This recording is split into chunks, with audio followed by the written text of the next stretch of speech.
Hello and yeah, whoa. No. It's too early. It's too early. I can't even. Alright. Let's try that one again. Now, normally I just kind of fucking roll with it. But that was horrendous. Casey nailed it. Oh, God. Mythos Busters, investigating the mystery, monsters, and madness of Arkham Horror, the card game. Hello and welcome to episode 41 of Mythos Busters, where this morning we grabbed a brush and put a little makeup. I'm Sean, and joining me today is Ian. Hi, Ian. Hi. How are you? I am awake.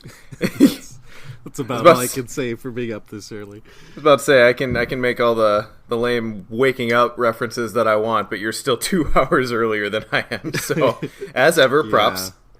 Well, I've been well conditioned by, both having a young child for the past 4 years now. He just turned 4, and also by the World Cup, so. Yeah, my kiddo's 11, so she's sleeping in later than I am now, so it's a good life. Tell me that bedtime story again, Sean. Joining as well is Scott. Hi, Scott. Hello. How are thee? I am bright-eyed and bushy-tailed because I went to bed early like a responsible adult. God damn it. I really need to do that. Yeah. But that's a skill I need to develop. My son still woke me up at 6, so... Oh, there you go. He does things. Joining us as well is Nick, although he is on mute taking care of, I think, a boo-boo. Not his own. His son walked up, and I think there was an incident with the dog, and he'll be joining us shortly. So today, we've got a fun episode, an early morning Saturday episode for you guys. We're going to cover some news. We're going to talk about the Forgotten Age box, the scenarios, the player cards, what have you. We're finally going to get around to the content that released. This has been out for 2 months? 3 months? No, maybe. April 6th, right? Oh, God. Right. I think it's been about 6 weeks. Yeah, okay. I was actually really impressed with how quickly Threads came out then. I just got conditioned with Lord of the Rings that there's usually a pause between the deluxe and the cycle. But anyway. I am continuously shocked by how quickly content is coming out for this game. Right? Because I'm always like 4 scenarios behind. Well, even the other non-co-op LCGs that I played, it always seemed like there was a lull. But man, they're really just doing it up for Arkham. So no complaints, but it does keep it a little hard to stay relevant and caught up. I haven't even finished Return to the Night of the Zealot yet. Neither have I. I didn't have the heart after Ian and I started it and just got reamed by Return to Midnight Masks. But we'll get there. So, let's hop right into it here. First things first, as always, this is probably going to be the last episode we put out before Gen Con. Although I can't 100% confirm that. I'm going to guess just based on our schedules that's how it's going to work. So, final reminder for everyone. Ian, tell them about our Mythos Busters event. So our Mythos Busters event is, I should have learned by now to pull this up in advance, but I know, I've snuck attack you 4 separate times on the show. But from memory, our event is on Saturday at 1 o'clock, is our Mythos Busters listener event. So it's going to be, our usual, I say usual, but we've done it once before, but it's basically us getting together as a community, as listeners, as hosts, as everyone who plays Arkham. We're going to sit down, play some games. There will be some swag, which is in Nick's hot little hands. And yeah, that's about it. It is sold out, but if you weren't able to get a ticket, please come by anyway and hang out. The ticket just means that you're guaranteed the swag, but show up anyway and play because we want to hang out with you. And if we do have extras, you might be able to get some swag anyway. We'll see. Indeed. And in addition to our play meetup, of course, if you can't make that or you've got something else going on at that time and still would like to come say hey, or just play some party games, feel free to come to After Dark, which is going to be at the Slippery Noodle. Of course, that's a few blocks walk from the convention center. So we rent out the basement there for Gen Con After Dark. That's going to be going Saturday night, 8 p.m. to ? Everything's finalized for that now. We've got custom beer flights. Let me pull up the beer list here so we can run over it. Now this is a co-op with Cardboard of the Ring, so there's 5 beers on the flight. They name 2, we name 2, and then there's just the odd 5th one. So we've got. All right, so we'll go over the Lord of the Rings ones first. The Savage Stout. Grim Beerorn the Gold. Like it. Our in-between beer is just called Alefter Dark. Go on. Feel free to be part of the planning next year, Nick. Hey, I submitted ideas. All right, so then the ones we named are Hobson Time and Space. Nice. And Jenkins Brown. That's going to be my favorite already. And then, because it's been tradition that Patrick, our liaison for the Slippery Noodle, buys us shots every year, this year the shots are going to be Unexpected Liquid Courage. That's awesome. I love it. So look forward to that. I am just glad that I'm not flying out early on Sunday this year. Faux show. All right. So, please, and last reminder as well, aside from our events, if you'd like to just come and be in our Discord, check out the Gen Con channel, meet up with people, get hot tips on special editions of games that you're looking for, whatever it happens to be. We've got our Gen Con 2018 channel up and rolling in our Discord, so feel free to come utilize that as well. Nick, community, what's been going on in it? What is going on? Where's my community? There it is. So, the one thing that I wanted to highlight this episode, Ian brought it to my attention. I had seen it on Facebook, but didn't really give time to look into it and see what it's all about. But there is a YouTube channel, a relatively new YouTube channel called Arkham Audio. I'm going to post a link to the channel in our Discord. And they only have one video up so far. It's a Jim Culver excerpt from the Investigators of Arkham book. So it sounds like this person is going to be recording readings of flavor text on scenario cards, prologue text, interlude text, and also stuff from the Investigators of Arkham book, like the one Arkham video that's up there so far. I listened to about the first 25 minutes of it. I'm sorry. Listen to it is 11 minutes long. I listened to 11 minutes of it. I saw that. Anyway, you listened to it twice. No, it's good. It's a good excerpt, and I look forward to seeing more content from this channel as well to kind of see where he goes as far as exploring the almost like the audiobook style or like a narrative reading style, and see how that can supplement the game. I don't know if that'd be something that I would listen to as I'm playing a scenario, but that would be interesting to kind of play with that once he gets to scenario text. Mm-hmm. And I believe they're looking for people to contribute as voice actors for that. So I do not know how to get in touch with the individual, but it was posted in the Facebook group several times, so I'm sure you can find him there. Oh, I gotta go to Facebook.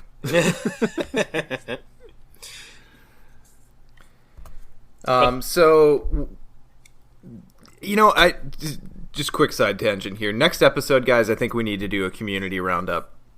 There are so many content producers out there now, and I've personally not been great about seeking out new ones. So I think let's just go ahead and plan it now. Our post Gen Con episode, we're going to do a community roundup. So everyone out there who either knows of or is running a blog, YouTube channel, if there's another podcast out there that we're not aware of, whatever it happens to be, if you're producing content for the community, send us your info at mythosbusterspod@gmail.com, and we will add it to the list, and we'll go ahead and we'll give you props on that episode.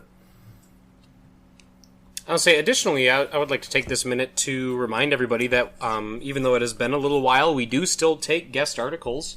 That's a thing we do.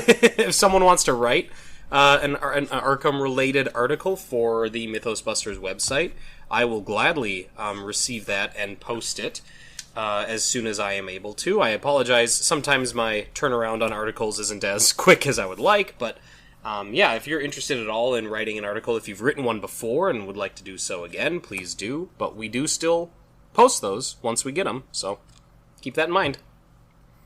If you've got all the energy, but the thought of all the logistics just makes you want to not do anything ever, we're your guys.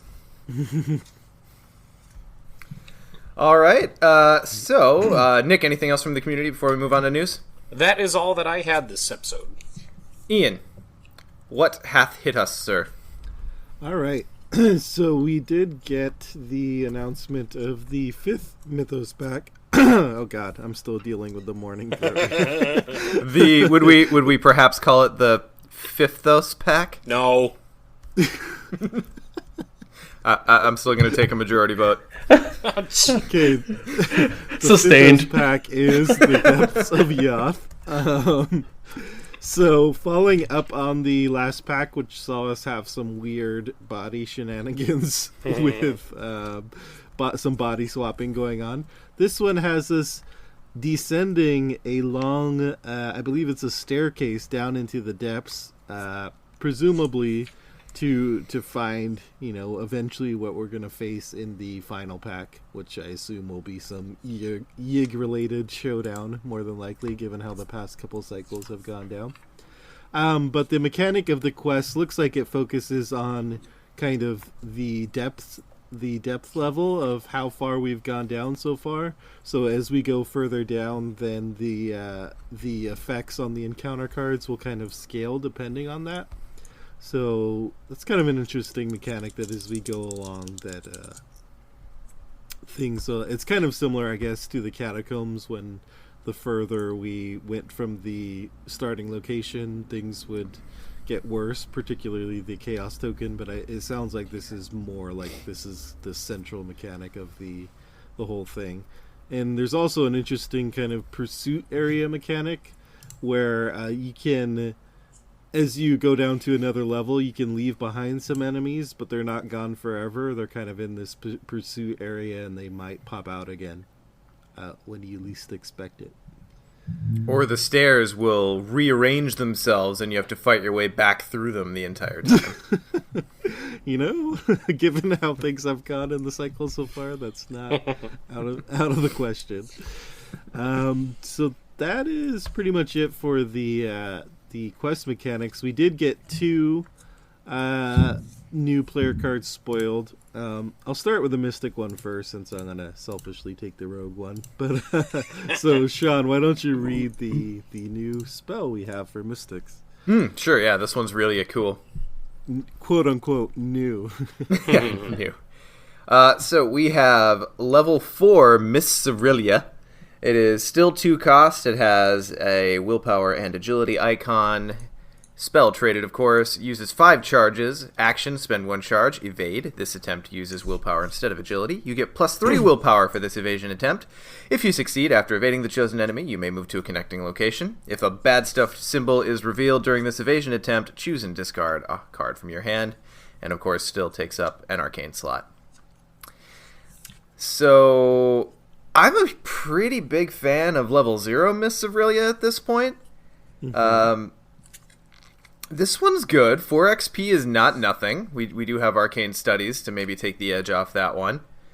I do like that this goes really well in Akachi specifically, just because she, for 2 costs, gets 6 charges out of this bad boy. Yeah. Which is pretty good. But, I like that this exists. It's a really slippery little technique to have. Yeah. Yeah, I think.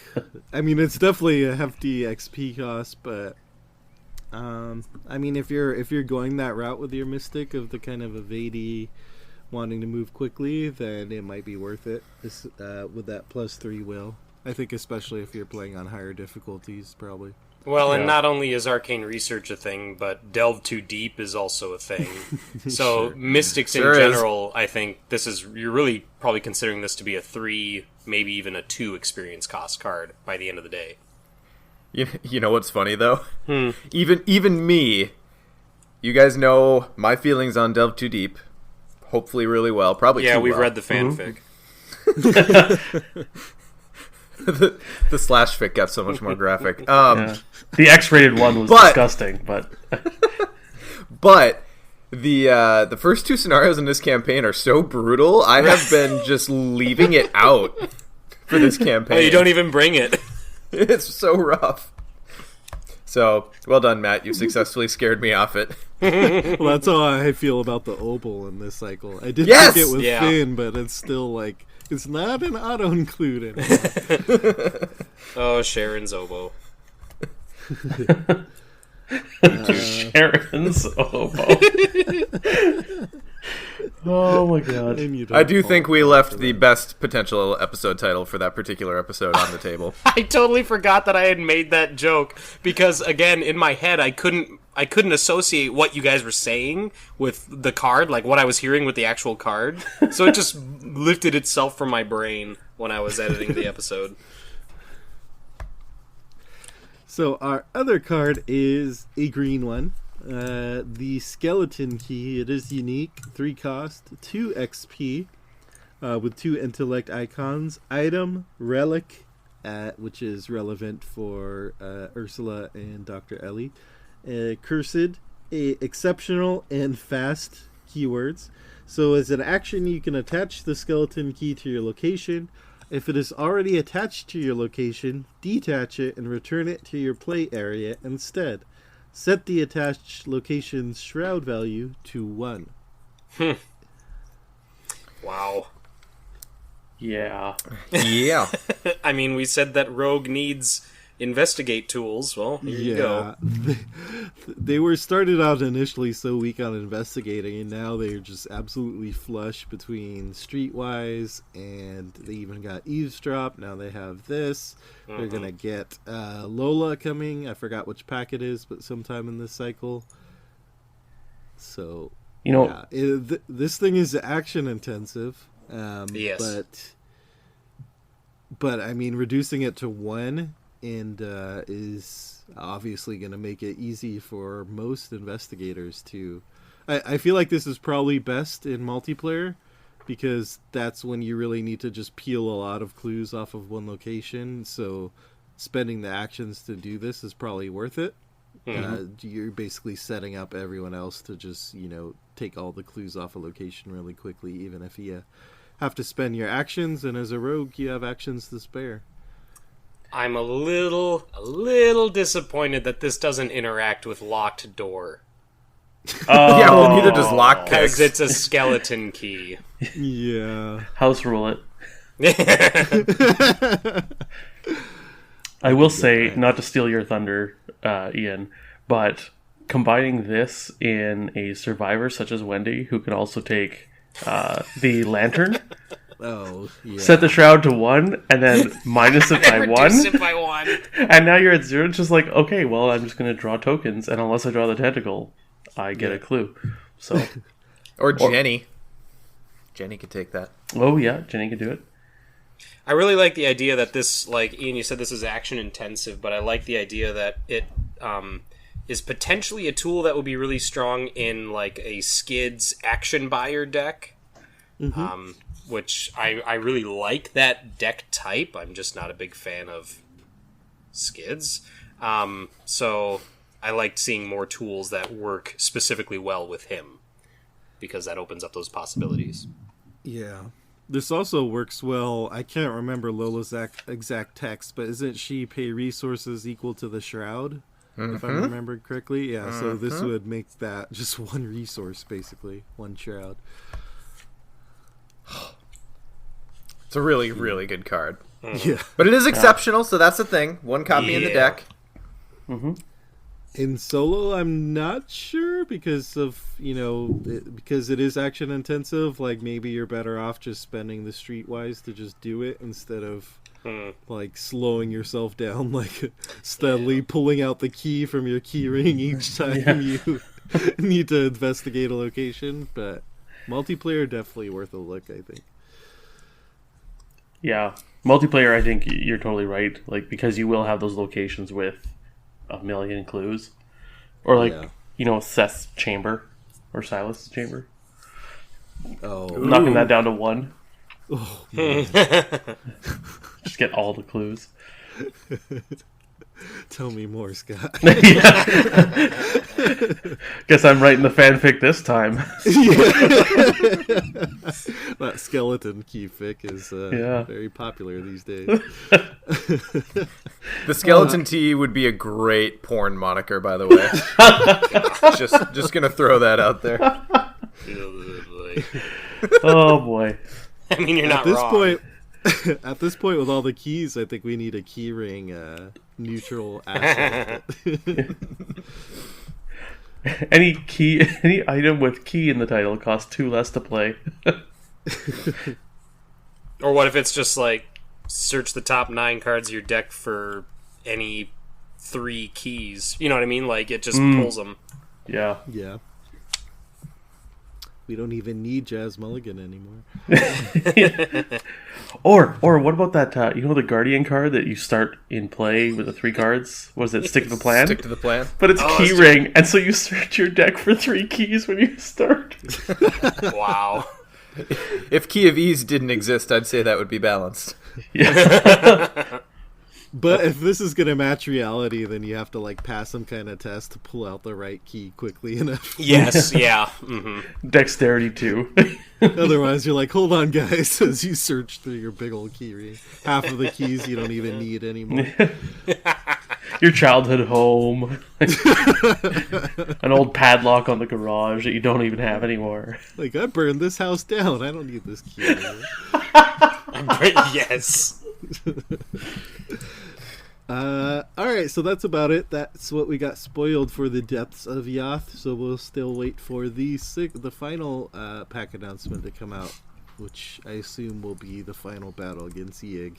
So, Snaketown is the final Snaketown title. Hell comes to Snaketown.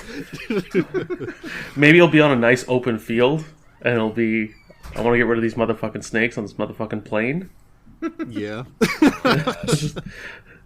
Sounds about right. Or it could go on an actual plane. You don't know. Yeah, that's true. Did they have planes in the 1920s? Of existence.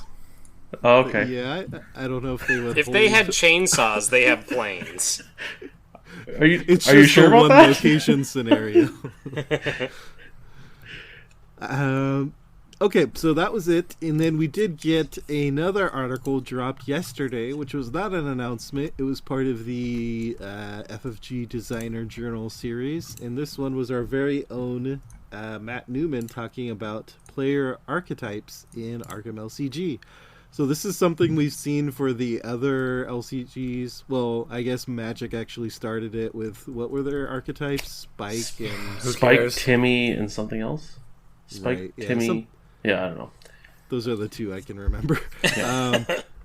Johnny, thank you, Casey, in the chat. And then Game of Thrones, I think, is the first LCG that did it, with like a Jamie and a Ned player, which that actually caught on pretty well in their community, that people still use it to this day.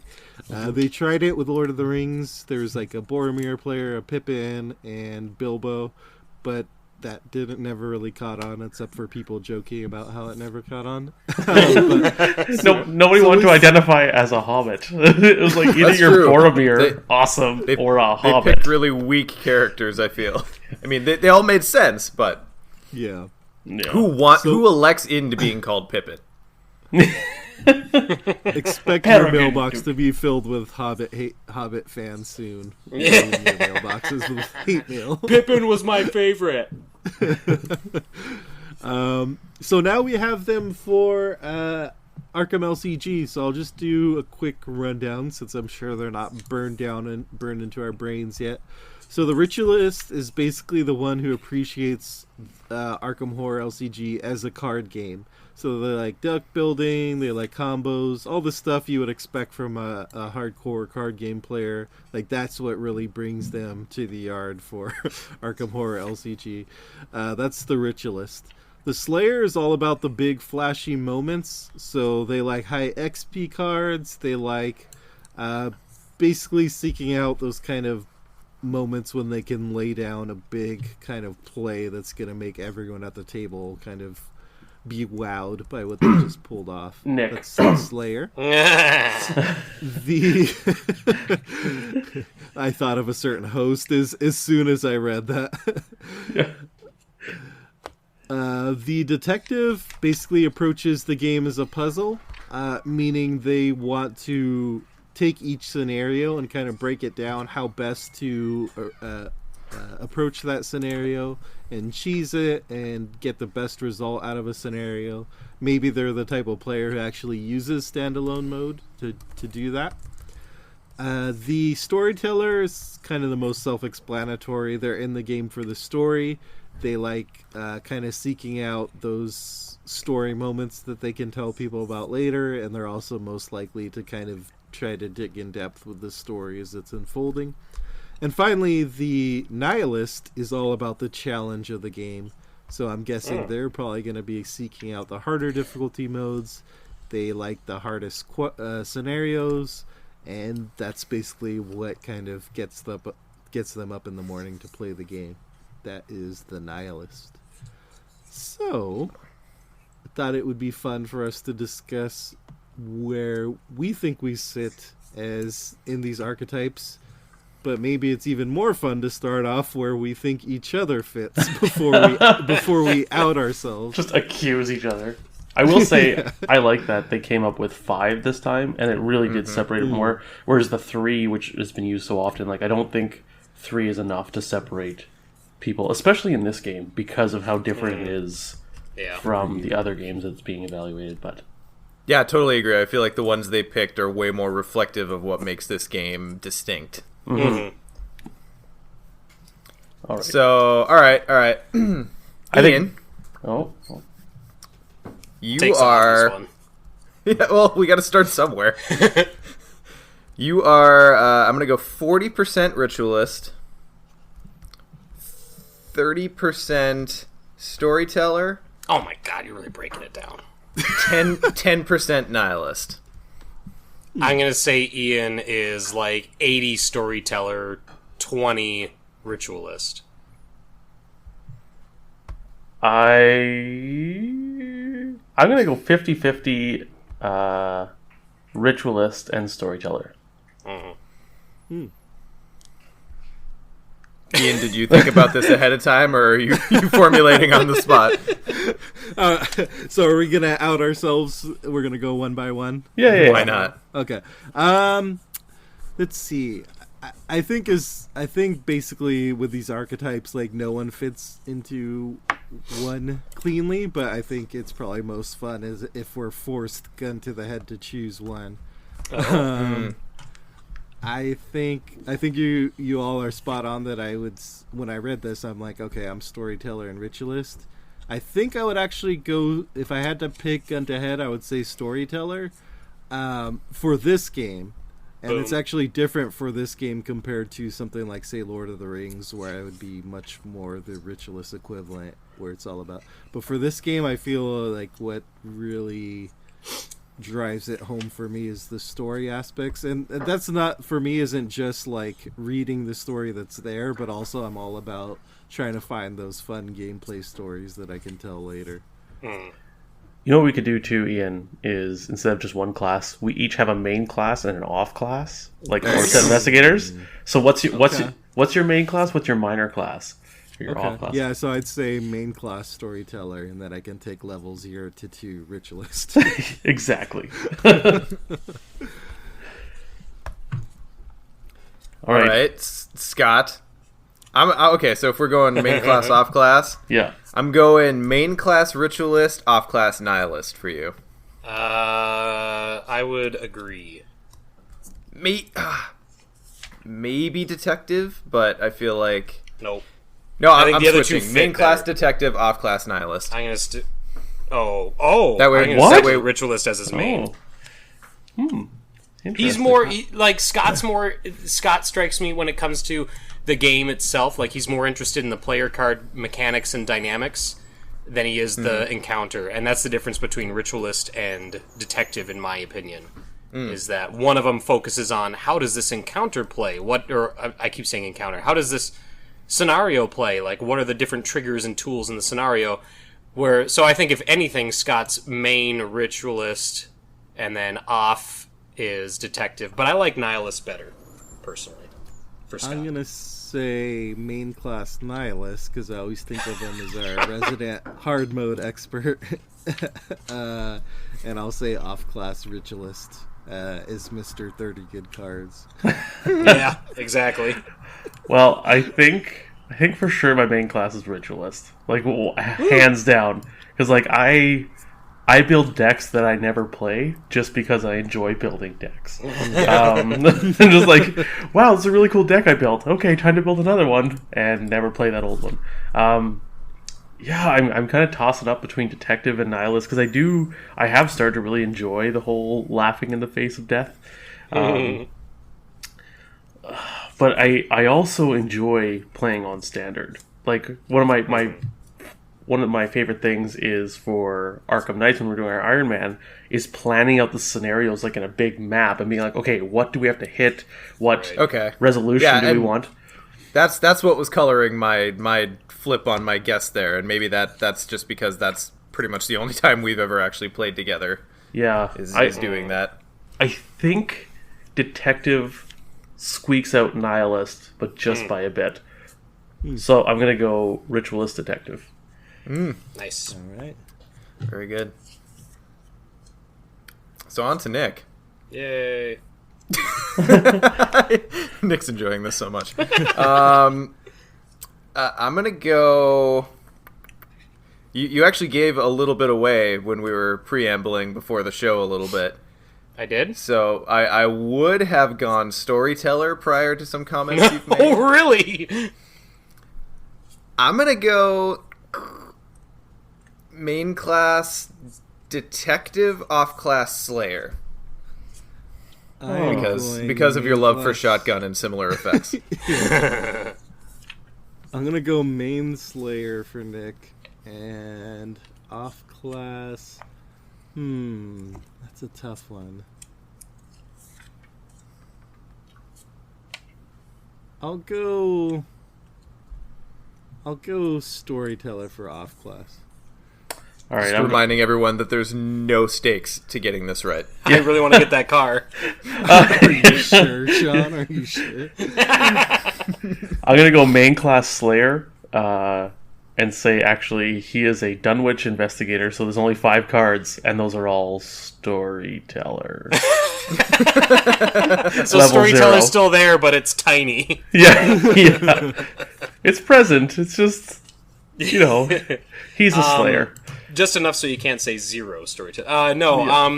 I personally think I fall in detective as my main class because that's what I get so excited about is looking at the scenarios and how they work and how they trigger off of each other. Like, I remember where it started. Where it started was Rougarou. Literally the second day that I had the game, when Tom and Sean and I sat down and we played Rougarou the morning after Arkham Knights, and we flip over that one agenda and it says, we flip over that one location and it says, remember that you have found a strange doll. And we had never seen anything like that in the game up to that point because we'd only played, 2 scenarios. And I was just like, what the hell? A strange remember? Like, you don't even write it down, you just have to remember. And ever since then, my brain has been going crazy with the different things that this game can do. And every scenario I look for that moment where it's like, okay, what weird obscure trigger is gonna like tickle me this time. Anyway, so yeah, I definitely think that I'm detective as my main, and then I like Slayer and I like Nihilist because I do like difficulty and I do like big bomb effects. But I think that I will take Slayer over Nihilist just a little bit, simply because, again, like, I latched onto Shotgun a lot quicker than I latched onto Expert difficulty. I think that if, in this game, if the difficulty scaling was a little bit different than just the Chaos Bag, I would probably be a Nihilist. But because it literally is just, now you have a -8, I think I will stick with Slayer as my off class. And I'm sorry, real quick, to answer Casey, the reason why I was going on about Lola and Dark Horse and Ace in the Hole and Will to Survive and all that was because in my head it was all awesome, but then I never actually got that to happen during the course of the game. Oh, God, it was so close that one time, though. You had it all in your hand. And then literally the last scenario... Discarded. Yeah, I had them all in my hand during the last scenario, and then I was forced to discard, 2 random cards, and one of them was Will to Survive, so I was like, well, alright, fuck it. I went Slayer because one of the main things I thought about immediately was just how Nick was one of the few people to bring 49 XP to Yes! So I was like, Slayer. Valid. Alright, try to pin me down. Alright. Let's go. Well, I'm going to say main class Ritualist. Mm-hmm. Off-class Storyteller. Yeah, I think so. Because that's his next biggest thing, is the narrative in the game. It's definitely not Nihilist. Like, he's whatever the opposite of Nihilist is. No, Pussy. he's pacifist. The game was hard. My feelings are hurt. If it were easier for him to play with 3 investigators, I think he would. But I think Ritualist is definitely his first, and then I would say Storyteller will be his second. I'm gonna say main class Ritualist, and I'm actually gonna say Slayer off class because they also said part of that is the person who seeks out XP all the time. So I'm gonna put him Slayer's off class. Yeah. This article forced me into an amount of introspection that I'm not used to. Oh my god. So I want to think that Ian's guess is correct, that I'm main class Ritualist and off class Slayer. But then when I think about how I talk about what happens and when I feel bad, what's making me feel bad, I think I might be main class Slayer, off class Ritualist. Or I don't know, I really love deck building, so when I'm deck building I'm a Ritualist, and then when I finally sit down to the table, I'm all Slayer. So I'm like a Ritualist in the streets and a Slayer in the sheets. Well, but I didn't read the article, but does the Ritualist does that encompass any sort of gameplay effects? I thought it was all deck building and card comboing and that sort of thing. It's finding efficiencies to me. That's not Sean then. That was mostly a joke. Mostly. But okay, so the reason I say that is I think one of the main reasons that when I get pissy about a mechanic, it's because that mechanic just locks me out. It's because now I can't feel awesome anymore. And realizing this about myself is a little interesting, but that's where we are. So I'm gonna go main class Slayer, off class Ritualist. All right, yeah. But I can take up to 15 level 0 cards from Storyteller. Or, up to 15? Jesus, slow down there, bucko. Going the Carolyn route. All right, awesome. So yeah, I was a big fan of the way this worked out. Like I said, I think what they chose and how they described it is actually really distinctive of this game. It didn't feel like they just repurposed the magic archetypes. Like I think the Thrones ones kind of felt that way, but I suppose Thrones kind of resembles magic a little bit more. Anyway, looking forward to being able to use these out in the community. Yeah, I like how they're kind of themed. They're not linked to a character, so it's not like you're saying, "Oh, I'm Bilbo," because that comes with a bunch of extra baggage, right? Bilbo baggage. Well, yeah, I mean, if you're a Bilbo and you actively hate Bilbo, yeah. Sorry, Nick. That literally just clicked. I know that way it into my did. I sentence. was waiting for a while, and you just kept going, and I'm like, it'll hit. Oh, God Bilbo damn it. baggage.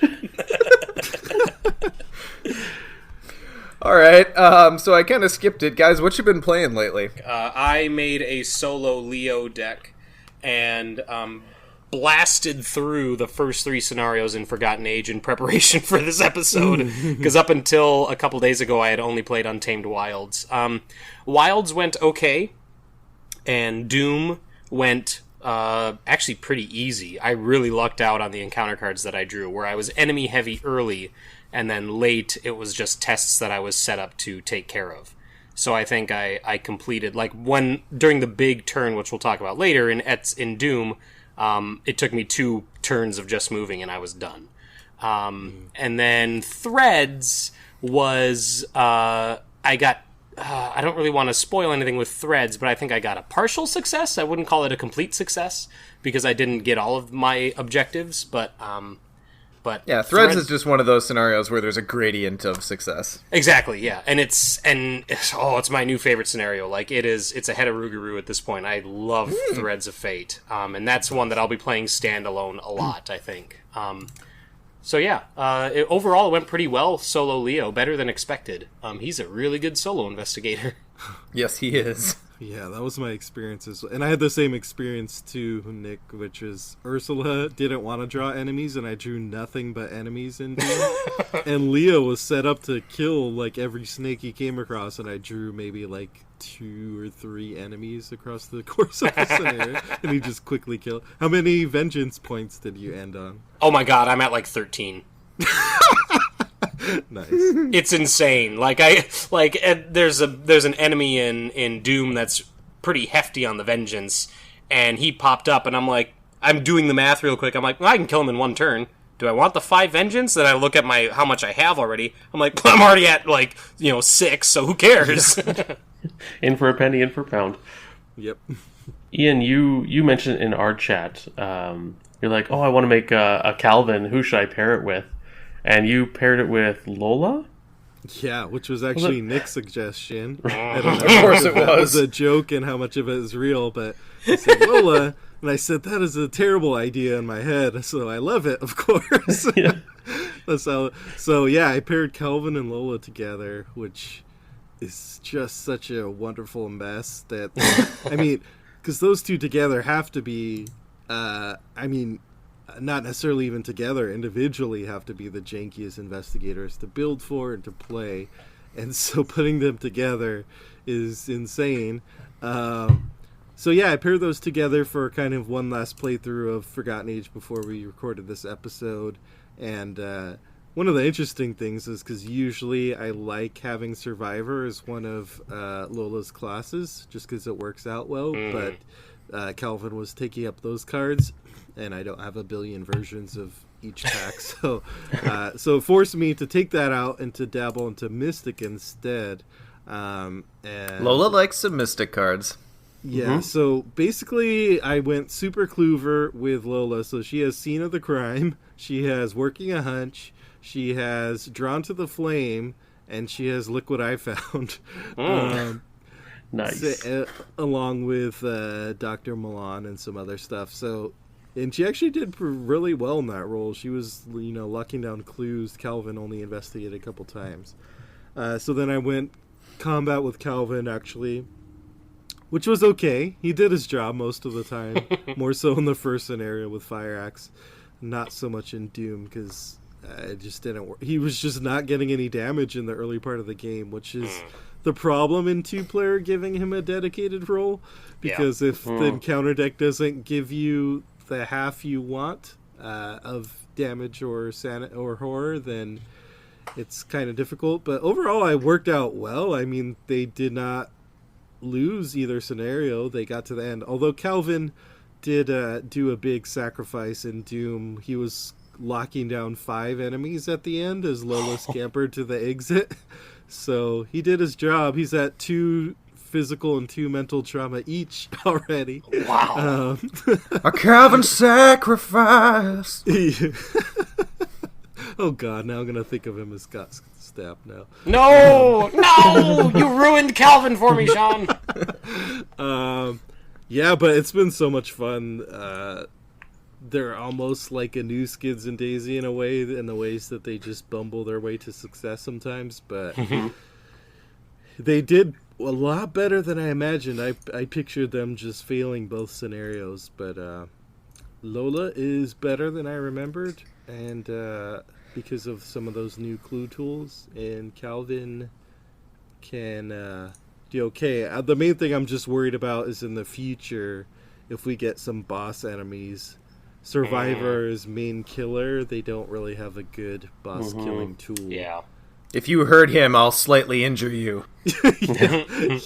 Yeah. There's not a ton of. But we'll see how it plays out. Survivor does need a boss killing tool. Like, I feel like the closest thing they have outside of Fire Axe is using the fight action on Flare. But yeah, that pairing is brave, mate, I have to say. I haven't used it yet, but one of the fun ideas I have is Dynamite Blast in Lola. So if I get it early, I could just pop off an enemy, but also raise up Calvin quickly. But now that he's at the point of having all this trauma, I don't know when that's going to be happening.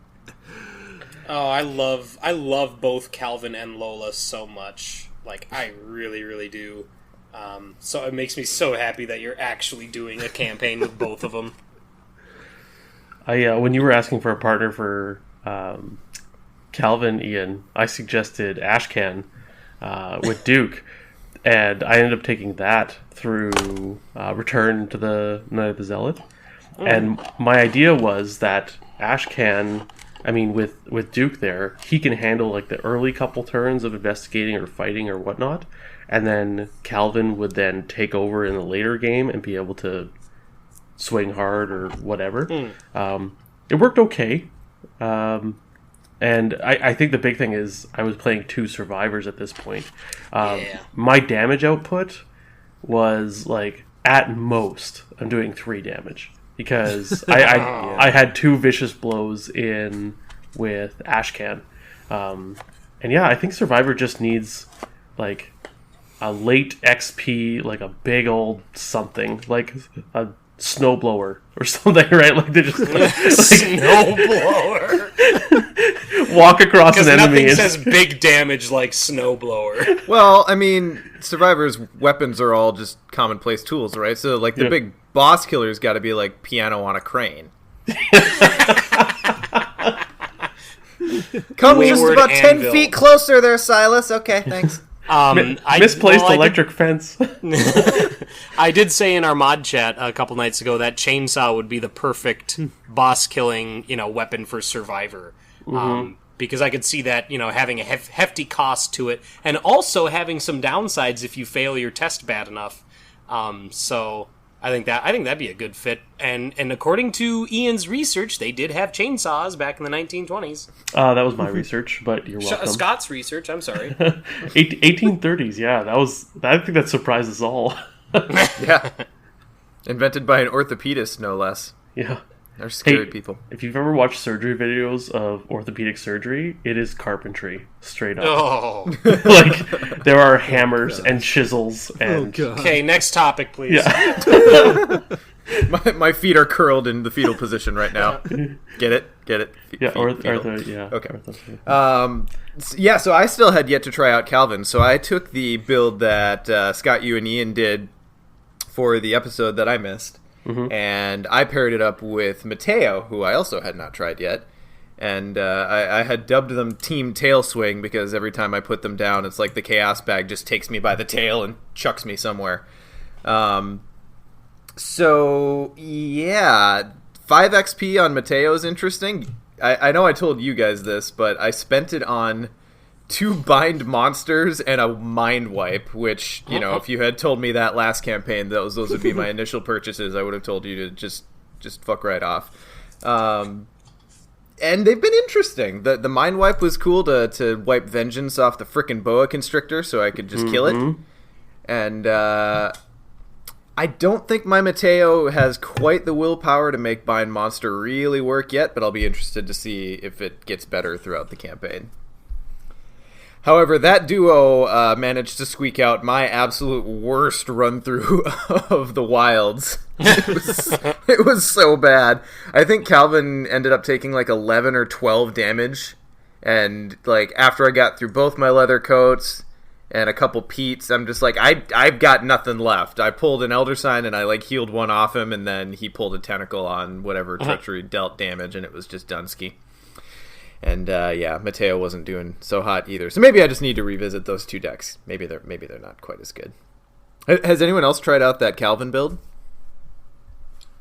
Specifically the one from the episode? I did. I think I changed 1 or 2 cards, but that was for my Ashcan Duke build. Yeah, I think my Kelvin with Lola is pretty similar. There's a few cards that are different, but it's essentially the same kind of build. Have you guys been including Painkillers and Smoking Pipe? This deck did not have them. I haven't. No. I've heard some people say they really enjoy them and like the balancing between the two where you can switch stuff up.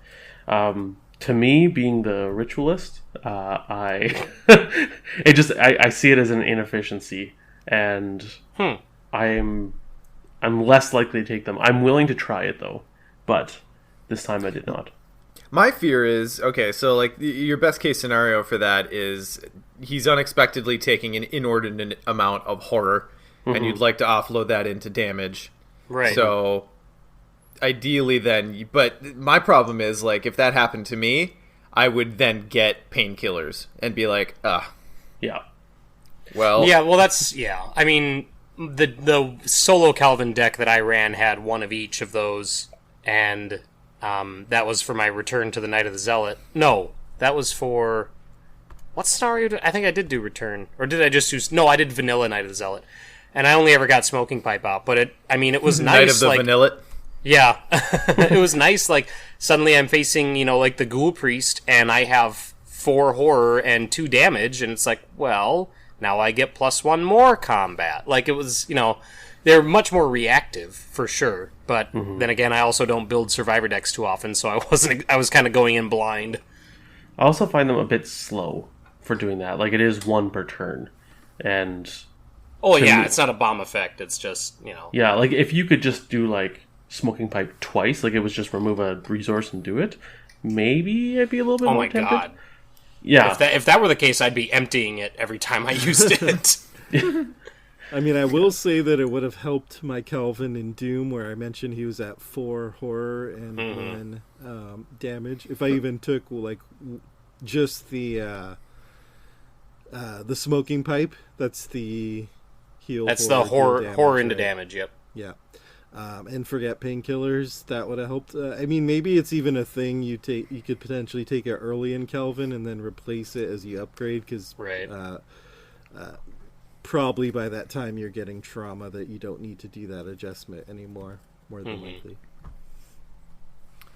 And I think the last thing I want to mention, as I foreshadowed earlier, Ian and I took on Return to the Night of the Zealot. We had a really good run of Return to the Gathering. We maxed out. Yeah, so we were playing Carolyn and Agnes, the old Thelma and Louise combo. We did hold hands as we finished the scenario. What killed us in Return to Midnight Mask? Was it just went to midnight, right? We just had to bail? Yeah, there's a certain encounter card effects, which I won't spoil, that surprised us. It requires more movement than so just slight mechanical non-spoiler here. We were debriefing after we just got destroyed by that scenario. And we kind of decided that one is probably best at either solo or 4 players. Which is weird assessment. Which is weird. But 2 players, just the way the new mechanics work, you have to cover so much ground, and you're seeing more cards, so the eventuality that you do have to cover that ground is really just a matter of time. So anyway, we'll get there when we actually talk about the changes that the return box adds to it. But yeah, it just combos well. Like my solo Zoe got 4 cultists, so I was like, okay, they don't really increase the difficulty of this at all. And then we played 2-player. And then our game was like immediately going on Discord saying how hard Midnight Masks is now. So yeah, it made a big difference playing 2-player. All right, guys, so let's hop into the discussion topic for today. Diving into Le Forgotten Age. So Spoiler let's talk alert. about the... Yeah, there we go. Thank you. Hey, we got it ahead of time this time, guys. We're ahead of the game. Spoiler alert, if you don't want any... We're going in as deep as we can today, so if you don't want any spoilers for the Forgotten Age scenarios, here's a good time to pause Le Podcast. So player cards from the box. I feel like the box was a pretty glorious splash of player cards. I've already raved about Mists of Relia I think that was a really cool Mystic tool. Any specific player cards you guys would call attention to? Survival Knife. I really like, for solo Leo, it has been amazing. That's really the only deck that I've used it in so far, but I love it. I was over the moon for Survival Knife until I realized that attacks of opportunity don't trigger it, and now I'm at like a solid 7 for it. Still really good, but not quite as tricky and fun as I wanted it to be. It's a free attack after your turn. Like, that's why I love it. That's a ridiculous mark card. Like, as an offhand weapon, just insane. And not only that, but I as I was playing Untamed Wilds with Survival Knife, I'm sitting there, the Edsley Guardian, or whatever the name of the archer is, came out, and I'm like, there's an interaction here that I'm sure is on the FAQ, but I'm not going to look it up, because this is pretty sweet. So, I'm sure it's been errated, I'm sure it's been dealt with, but I was able to take out all of those archers with the Survival Knife from a location away, just based on the wording of those cards. So, I love the idea that, like, an arrow gets shot at you from the trees, and you immediately just, like, turn around, ha-cha! And throw your knife. But the knife's on a chain, because you can then retrieve it and use it again. Get over here! Yeah. That's like, I'm sure that's been... Scott, you can correct me, but I feel like that's been addressed. I would have to look into the term of fight, because I think fight, you have to target an enemy at your location. Because what it's allowing you to do is do the bold action fight, right? But then it says this attack targets the attacking enemy. And the enemy, let me pull up the enemy. Does that trigger the golden rule? The Arkham's Razor, or...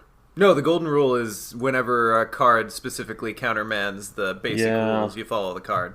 Oh, yeah, that's how I work with... That's like every card game is like that. So yeah, that's what I did. I'm looking for this character, or the enemy now. You know what we should do is just Grim Rule it. And, no! I'm just kidding. I'm conflicted. Nick's like, don't take this away from me. Here he is. So he reads, Forced, when enemies attack during the enemy phase, if Edsley Guardian is ready and unengaged, it attacks each investigator in each connecting location. So because it says it attacks, that then triggers the subtext of, or the secondary ability of Survival Knife. So I was like, yeah, it works. Yeah, no, my question, I'm not disagreeing with that. I think that does happen. It's whether... where it says to take a bold-faced fight action, like, right, exhaust Survival Knife, fight. Fight. And in fight, I believe you have to target an enemy at your location. But I may be wrong. But I can get back to you. You guys talk about the scenario. Or we can talk about cards. At some point, I will look at the rules. And that's fine. I just want to say, like... One point of clarification I do know about the Survival Knife is that when you are dealt damage, that means you as a player. It doesn't have to be triggered when you put that damage on your investigator. So, like, you could I'd combo this up with, like, Guard Dog. So you get attacked, you put the damage on Guard Dog does a damage, and then you initiate the fight action. It's awesome. So, please tell me I have that right, because that would be embarrassing. I'm sorry, I wasn't listening because I was reading the Black Horror's response, and he said that it does in fact work that way, where the Survival Knife does legally react to the Edsley Guardian. So yeah, I love that weapon now. Love it. Yeah. Sean, you were saying, does Survival Knife trigger if you put the damage on Guard Dog? Yes. I would imagine so, because let me pull up Survival Knife again. I don't think it says damage on your investigator. After an enemy attack, deals dealt damage to you. Dealt to you. Yeah, but that's to you. So it's fine that it hits Guard Dog. So Guard Dog would only... Yeah, like, you could still trigger Survival Knife if Guard Dog took the hit. Yes. Yeah. Or your Bulletproof Vest, or your Beat Cop, or whatever. Yeah. When it says dealt to you, is you, your investigator, and all your kit. Yeah. Yeah, it'll specifically say when your investigator takes X amount of whatever. And that's the clarification, because we've seen cards in the past that specify damage to an investigator versus damage to you. So, Yep. It'd be so funny to have a investigator that's dual wielding survival knives and does all the attacks during the enemy phase. I mean, that might be a Zoe build that we can do. I feel like that's probably standalone though, because for a build like that, you need I've had worse. Mm-hmm. I might explore that. It's been a while since I've played Zoe outside of a lightning gun build. Which now, Leo, we can place lightning gun out of someone else. So there you go. Yeah. But is it the same? No, it's not. Can confirm, it's not. Yodel is pretty cool. Yeah. Yes! Yodel. Yeah. So good. Yowdle. He works with Dig Deep, right? Yeah. So I hear. Wait, which level? Yowdle's my new obsession. So I was on Renfield for a really long time, just figuring out everywhere he could possibly fit. Right now I'm on Yowdle. So I have an Agnes Yowdle scrying build for standalone that uses Yowdle for Yowdle things and also just to ditch weaknesses. I've tried him in Silas, who is amazing. Mm-hmm. And I have to imagine that he's going to be amazing in both Wendy and Ashcan because they can just discard cards. Anywhere else? Calvin, because you're probably playing Desperate. Yep. Yeah, or Desperate Duke is amazing with Yodel. Wouldn't Yowdle just be good in any card that's doing skill tests? Or in any deck, rather, that's doing skill tests, so every deck? I think it's more so if you can capitalize on it with Desperate cards, because then you can use the 4 icons twice. Sure. But, I mean, wouldn't a second Unexpected Courage also be cool? You know what I mean? Or not that, sorry, Overpower or whatever. I mean, he's not going to be top tier in non-Desperate decks, but at the same time, I think just the fact that you can use additional icons, that's worth one experience. Yeah. He's solid. Yeah. It'd just be a matter of, opportunity cost if there's an investigator who wants another ally more than Yowdle, more than anything. Right. Yeah. I haven't tried it yet, but I'm curious to try. No, that is true. I have used Yowdle with Wendy, but I haven't fully explored, because that extra discard ability that you can discard the top card of your deck is interesting to me. Yeah. That potentially you could, use your discard pile for Wendy as extra hand with the amulet, which you can do already, but I mean with Yowdle you could shove more stuff into your discard pile to burn through your deck. Potentially.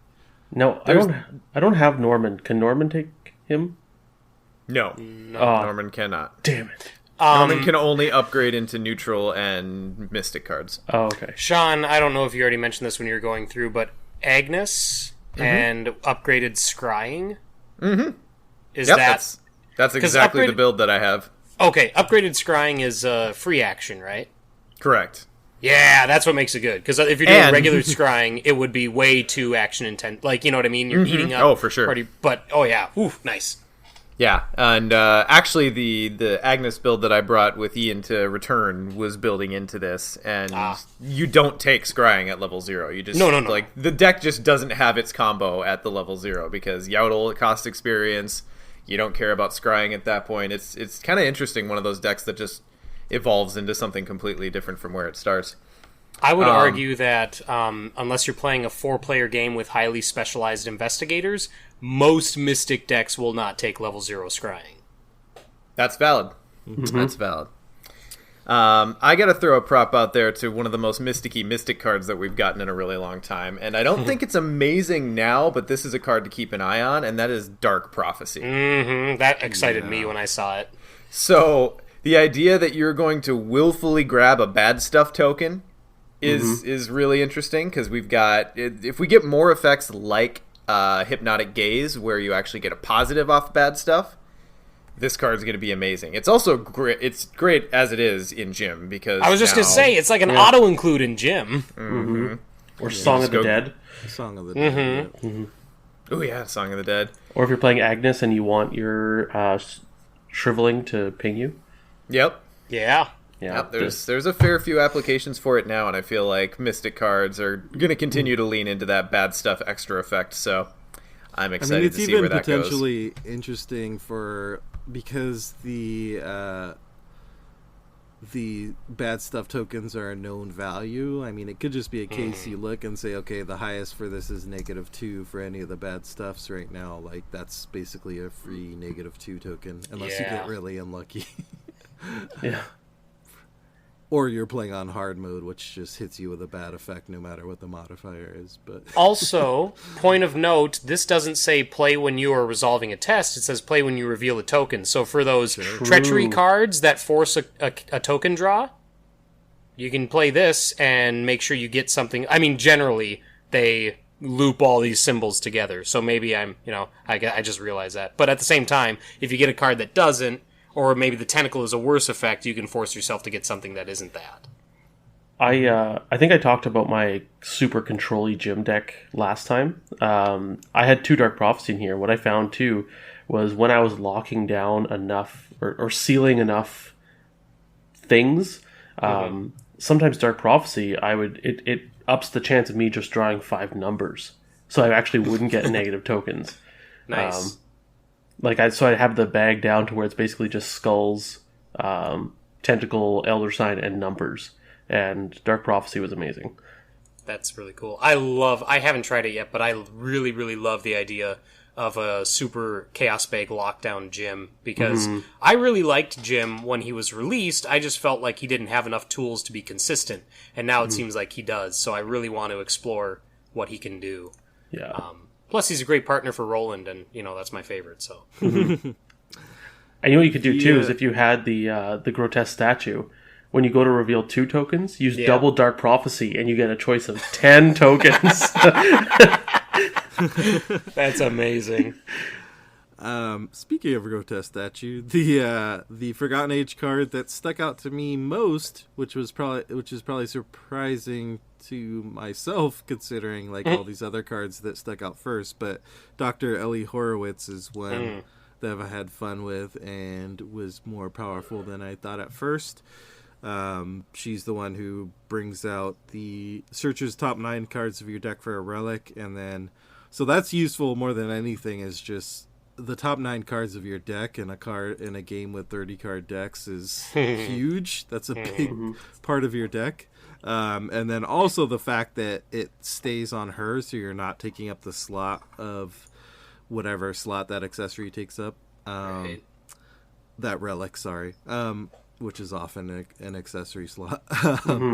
So obviously I've used that a lot in Ursula, which is useful, but I mean, a lot of other investigators can use it because it just so happens that a lot of relics are pretty powerful cards like Grotesque Statue.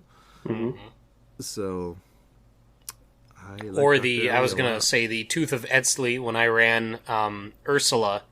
That was really useful in Untamed Wilds. And even like it's especially useful. I feel like it's especially useful in the Forgotten Age, but even outside of that, seems really good. Like the +1 agility is take it or leave it, but the +1 will is really helpful. And then just the fact that exhaust to draw a card. I really like that relic. Yeah, the tooth is. I got a lot of use out of that with Ursula. I think any investigator who's going Key of East would probably, if they can take Ellie, that's probably a good idea to get that thing out sooner, because the key is a relic as well.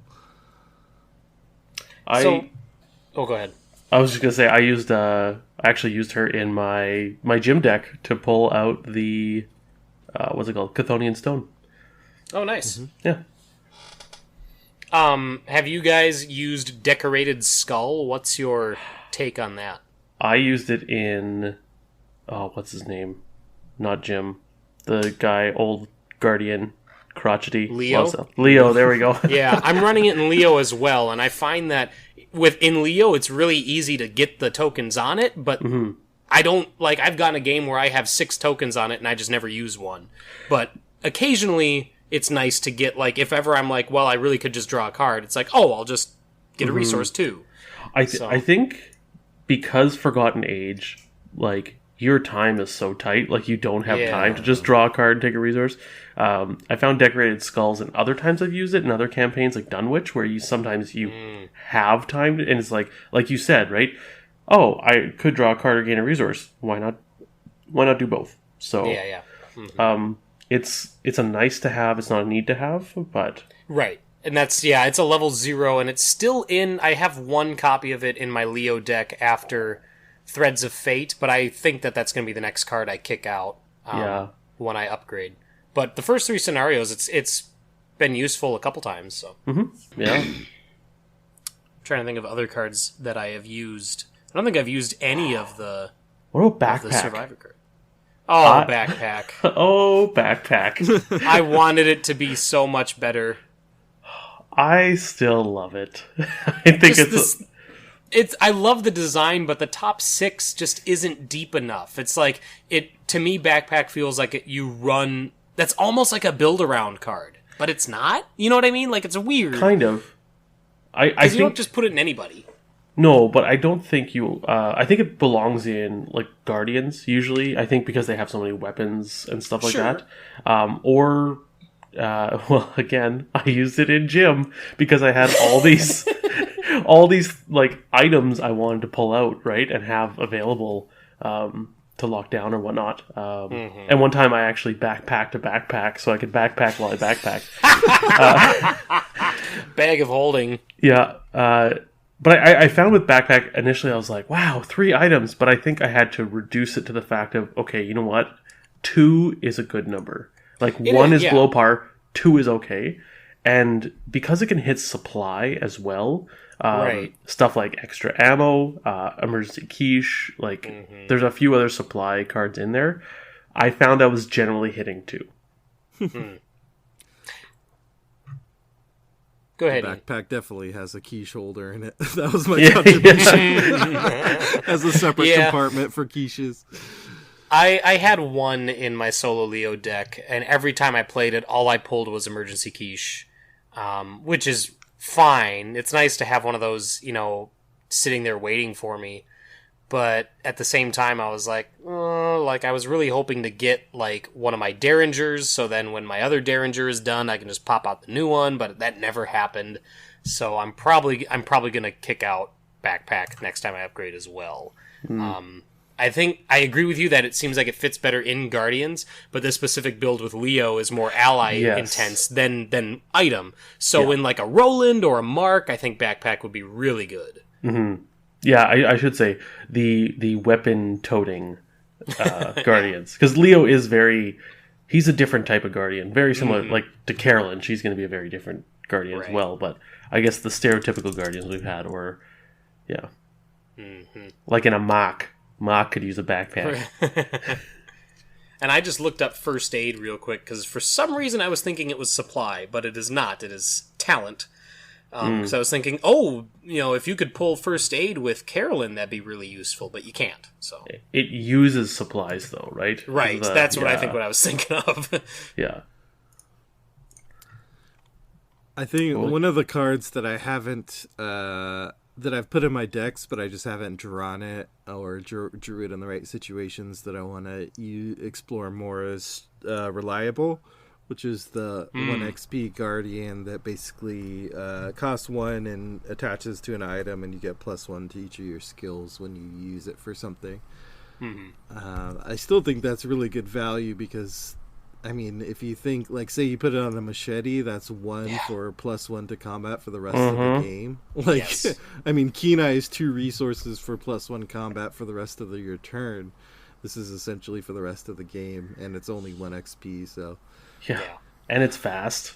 Like, and it doesn't leave at the end of your turn. Like, how many times have you been playing, like, hey, does anyone have, like, one more, like, fist to throw me? Reliable is just like, all right, I'll just fist myself for the rest of the game, right? Like, it's just sure. Boy, I came back at the right minute. Yes, you now did. I actually have a valid reason to say that during games. Yeah, we're going over our new fanfic. So, I love Reliable. I haven't actually used it yet. And even, like, its sister card, Trusted, like, I'm running a Leo deck with a lot of allies, and I keep looking at Trusted like, maybe? But then I my Leo deck is built to cycle through its allies, so I'm like, no, Trusted really doesn't do it. I think that's more for the deck that has one bomb, like your Milan. It has one bomb ally that you want to make sure stays in play. Mm-hmm. So it's good, but reliable is just so much better. Yeah. And if there's ever specifically a benefit, if we get like the Calvin counterpart ally that has some benefit for having X damage or X horror on it, yeah, then Trusted becomes a thing. Yeah, I think Trusted still has a place. Mm-hmm. Yeah, but I think it's just pretty. I think it's much more narrowed than reliable.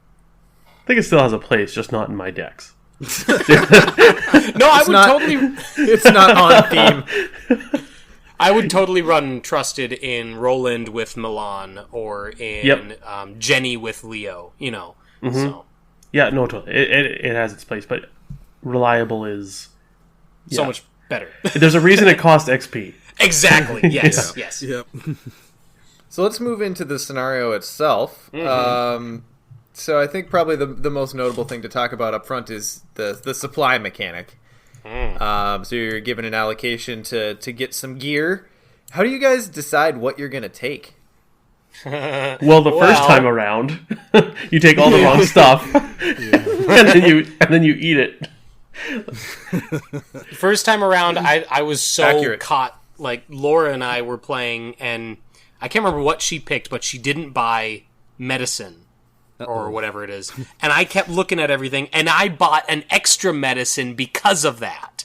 Like, I was like, she bought a provision, and I bought provisions. And then I'm like, she doesn't have medicine. We're gonna need it. I know we're gonna need, like, poison is a thing. We're gonna need medicine. So I bought an extra medicine. And, yeah, like, I was so caught on us, like, covering ourselves, quote unquote. Whereas my second time around was after I wrote these show notes. So I had looked at the resolution and I'm like, oh, I see. That's what I should buy. Yeah. Well, once it said you can take multiple points and provisions and medicine, I was like, okay, well, that means it's going to be used at least once. So I should get at least once of each. Yeah, it tells you it's a consumable and not just a trigger. Yeah. I feel like, if we're talking about which supplies are best, knowing what we know now, like, I feel like the blanket is pretty important, given that just straight up gives you a trauma if you don't have it in interlude one. I would argue that the map is almost necessary for Untamed Wilds. Well, maybe not necessary, but it's really good. Feels really good, yeah. I find myself using torches a lot just because the treacheries that are in the exploration deck in Doom are really bad. We'll talk about them when we get there, but particularly Entombed. So getting rid of that. I don't even use the torches to get rid of all of them because that would take too much time and you can whiff on it, but I'm particularly looking to get rid of that one and maybe one other one that's really bad in that deck. Binoculars is nice to have because it's 2 XP essentially. Yeah. And sidestepping a trauma. Yeah.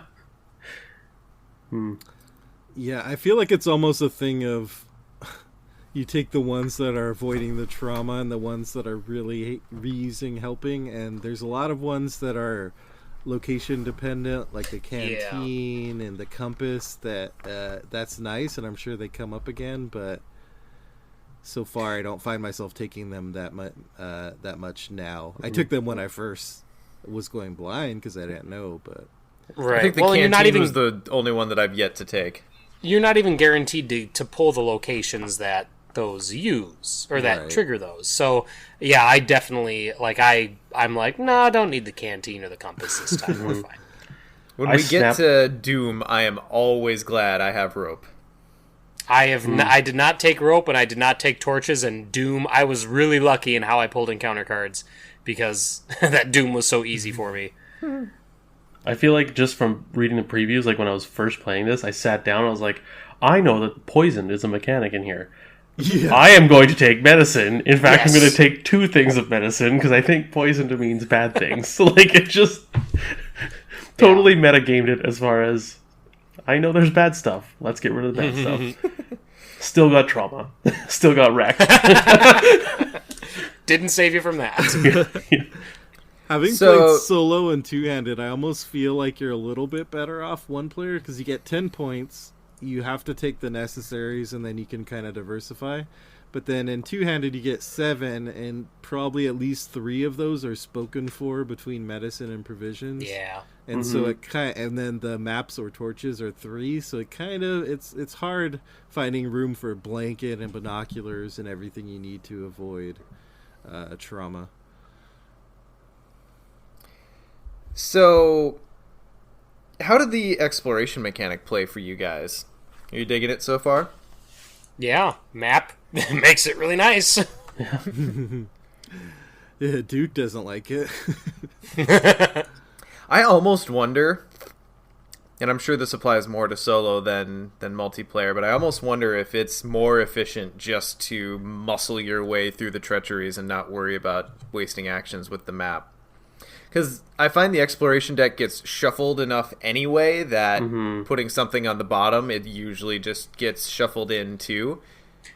I've taken the map. I have to preface, I've taken the map every campaign that I've played, but every time I play it, I'm like, God, I wonder if I should just be taking these on the chin. Well, the map is really only, like, you really only get its full use if you explore immediately after you use it. Right. But yeah, you're right. It does shuffle a lot. I don't know. If it just feels so much better to look at them and go, I want this one, rather than just going in blind. Yeah, I say this as someone who hasn't taken the map yet, but potentially it's best for solo. Where in solo, the thing about the exploration deck that's worth mentioning is you alone are taking all those treacheries on the chin. Where at least in multiplayer, you're spreading it out more. So maybe you want to take that time to make sure you're avoiding the worst of it. Overall, I like the exploration mechanic. It definitely is part of what makes these scenarios challenging. Not all of it, but part of it, just because it disrupts the flow a little bit. You can't rely on exploring. It slows you down because you get hit by treacheries. You can't move across the map as fast as you want to. All those things. In two-handed, what was fun with Kelvin and Lola is I just had Kelvin charge forward through the exploration because he wants bad stuff to happen to him. And that basically just freed up Lola to follow after and clean up the clues. So I think that's a valid strategy in two-player multiplayer, that if you have someone who's a kind of tank, could just have them run through the exploration deck charging forward. The other thing I appreciate about exploration is how well Ursula combos with it, that it actually suits her really well, which I'm sure was intentional, but seeing it in actual practice is cool, because you explore, move, and investigate all in one action. And especially if you're playing solo, where maybe the location you're popping into only has one clue, like, that's crazy efficient. Yeah, my love for map might be colored by the fact that the only games I've played have been solo Leo, which has made the map really useful, and then co-op with my wife, where I'm Ursula, and so then that's literally what I did, is one action to map, one action to explore, move, investigate. So look at map, Michael. And I'll say in solo, one thing to keep in mind to be successful with the exploration is if you are an investigator who relies on evading, you're not trying to kill everything, that you either A, want to be moving very quickly, like you're exploring in one turn, like in Ursula, or maybe you hold off on getting those clues right away and you just want to get a couple locations on the board, because it's kind of similar to Lost in Time and Space, that if you are an investigator that relies on invading, you want to expand the map, because you don't want to be stuck in one or two locations with a hunter enemy that you can't deal with. Yeah, I think just in general, any scenario that limits the map, and then you can expand it, but you have to spend actions to do so. Like, I think just expanding the map in general, as a general rule, is a good idea. Like, don't commit yourself to the objectives until you have multiple locations in table. So on table, in play. Yeah. And that also helps you with the S-League Guardian, which we mentioned earlier, that attacks connecting locations. If you have a bigger map, you can put him far away so he doesn't hit you. Right. Or just bring a survival knife. Sure. So let's talk about our pet NPC for at least what seems going to be the pet NPC for the campaign. Ichitaka. Oh, I thought you were going to say Alejandro. Well, don't call my name. Yeah. Yeah, so Ichitaka is interesting. When she pops out, I have yet to actually test this in practice, but I feel like fighting her is more efficient in multiplayer. I don't know what effect it's going to have across the entire campaign. But I think it's interesting. And she's really intolerant of us when we first meet, it turns out. Like she's rough. She's got retaliate, she's got alert, and she'll ping you if you fail the parlay test. She attacks you for literally anything that you do. Yeah, though to be fair, we probably look a little bit suspect bombing in on the old ruins. Sure. What route have you guys taken in addressing Ichitaka thus far? Parlay every time. Yeah, likewise. This last run with Calvin and Mateo was the first time I was actually like, I don't think I'm set up to parlay her, so here we go, Axe. I think the only time I've fought her is with Leo. Yeah, that's Oh. true. Solo Leo. Just because of what he does well. But solo, it's pretty efficient to just do that one parlay because that's all it takes versus trying to fight her and get beat up. Unless you're really a killer investigator. Yeah.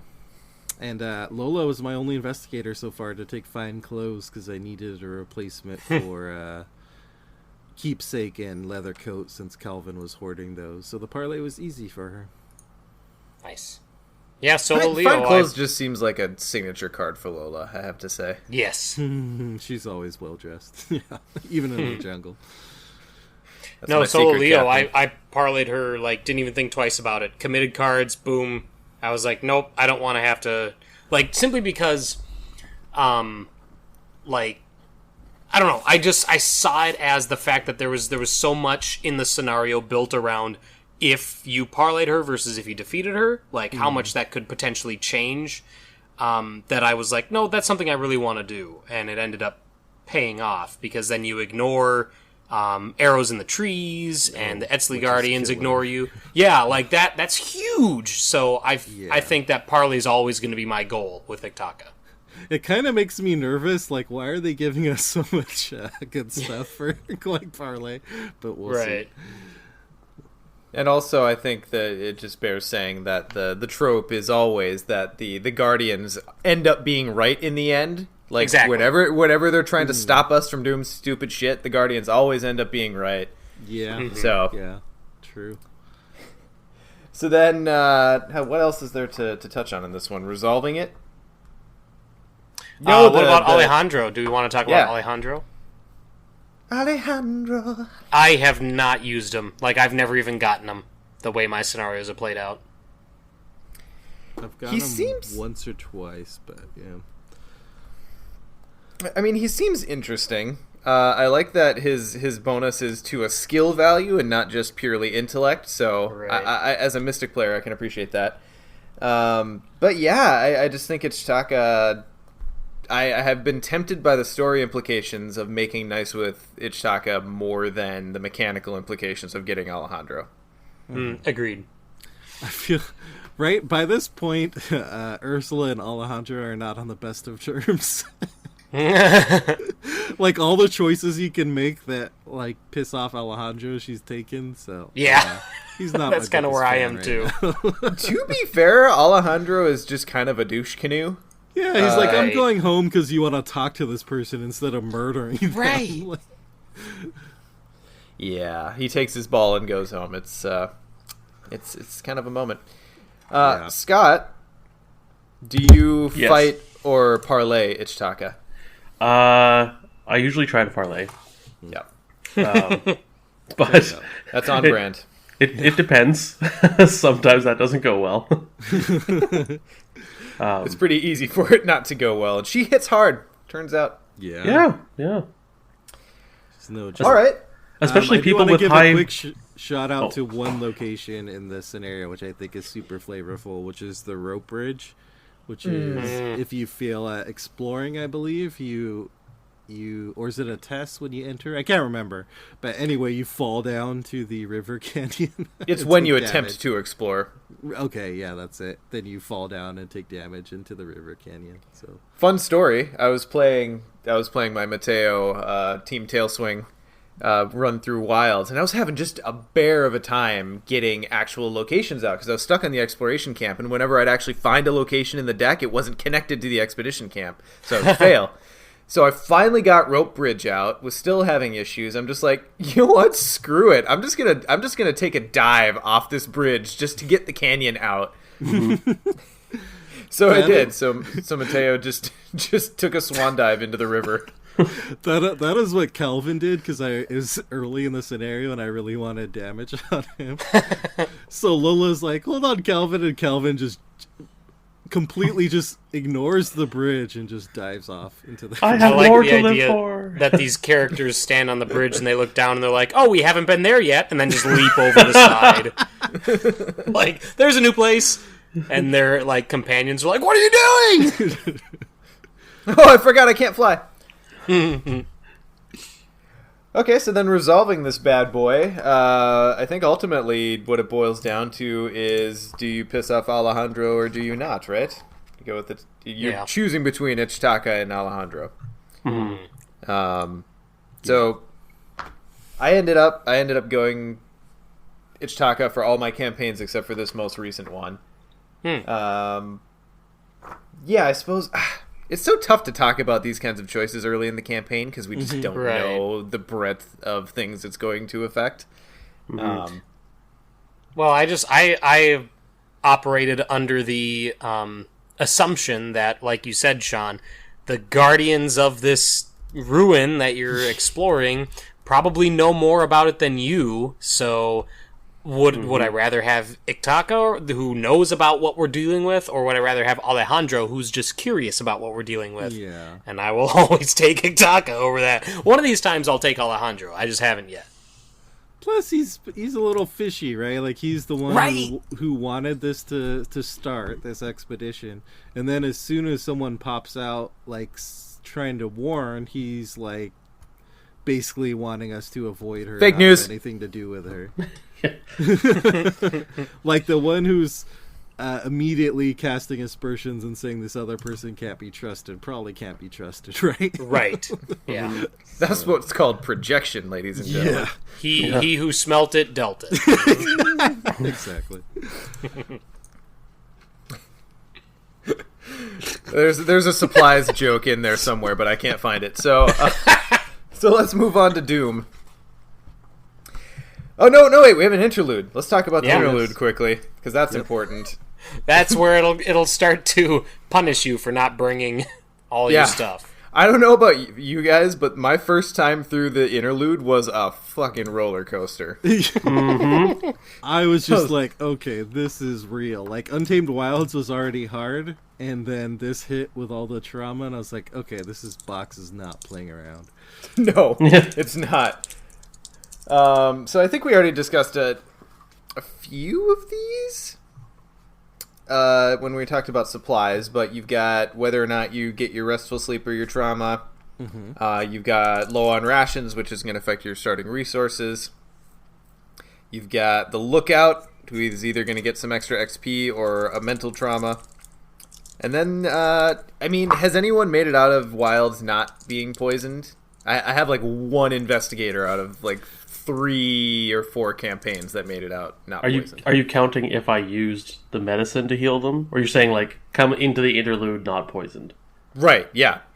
Has anyone like taken medicine and been able to save it? No. Yeah. Maybe once? Yeah. I think, Solo Leo did. Snakebite is tough to miss. Yeah. Or tough to dodge, rather. Unless you got that map! Help us with one of them. Yeah. I'm the map. I'm the map. I'm the map. I'm the map. What? I'm the map! Dora. Oh, Yeah, okay. Yeah. your kiddo's not quite there yet. I don't know if Dora is still a thing for the youngins. This is definitely the Dora time will expansion come. with backpack and map.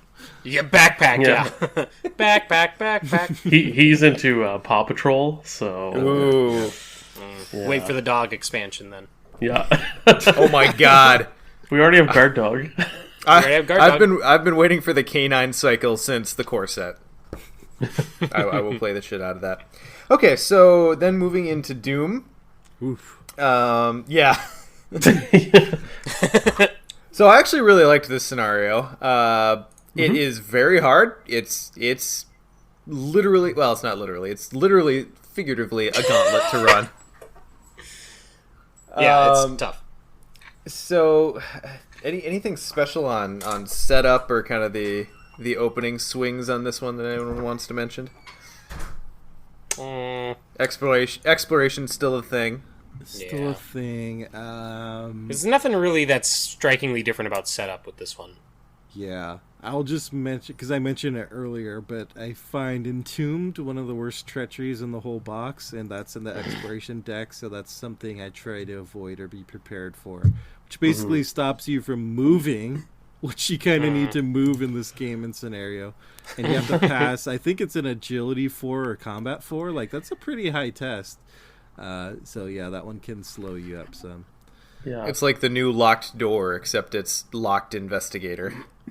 Yeah, Well, exactly. The other thing too is, I mean, I was gonna say other people can help you, and then it also lowers the test by one each turn. So I mean, you can look at it as miss a turn essentially. But yeah, it is pretty brutal.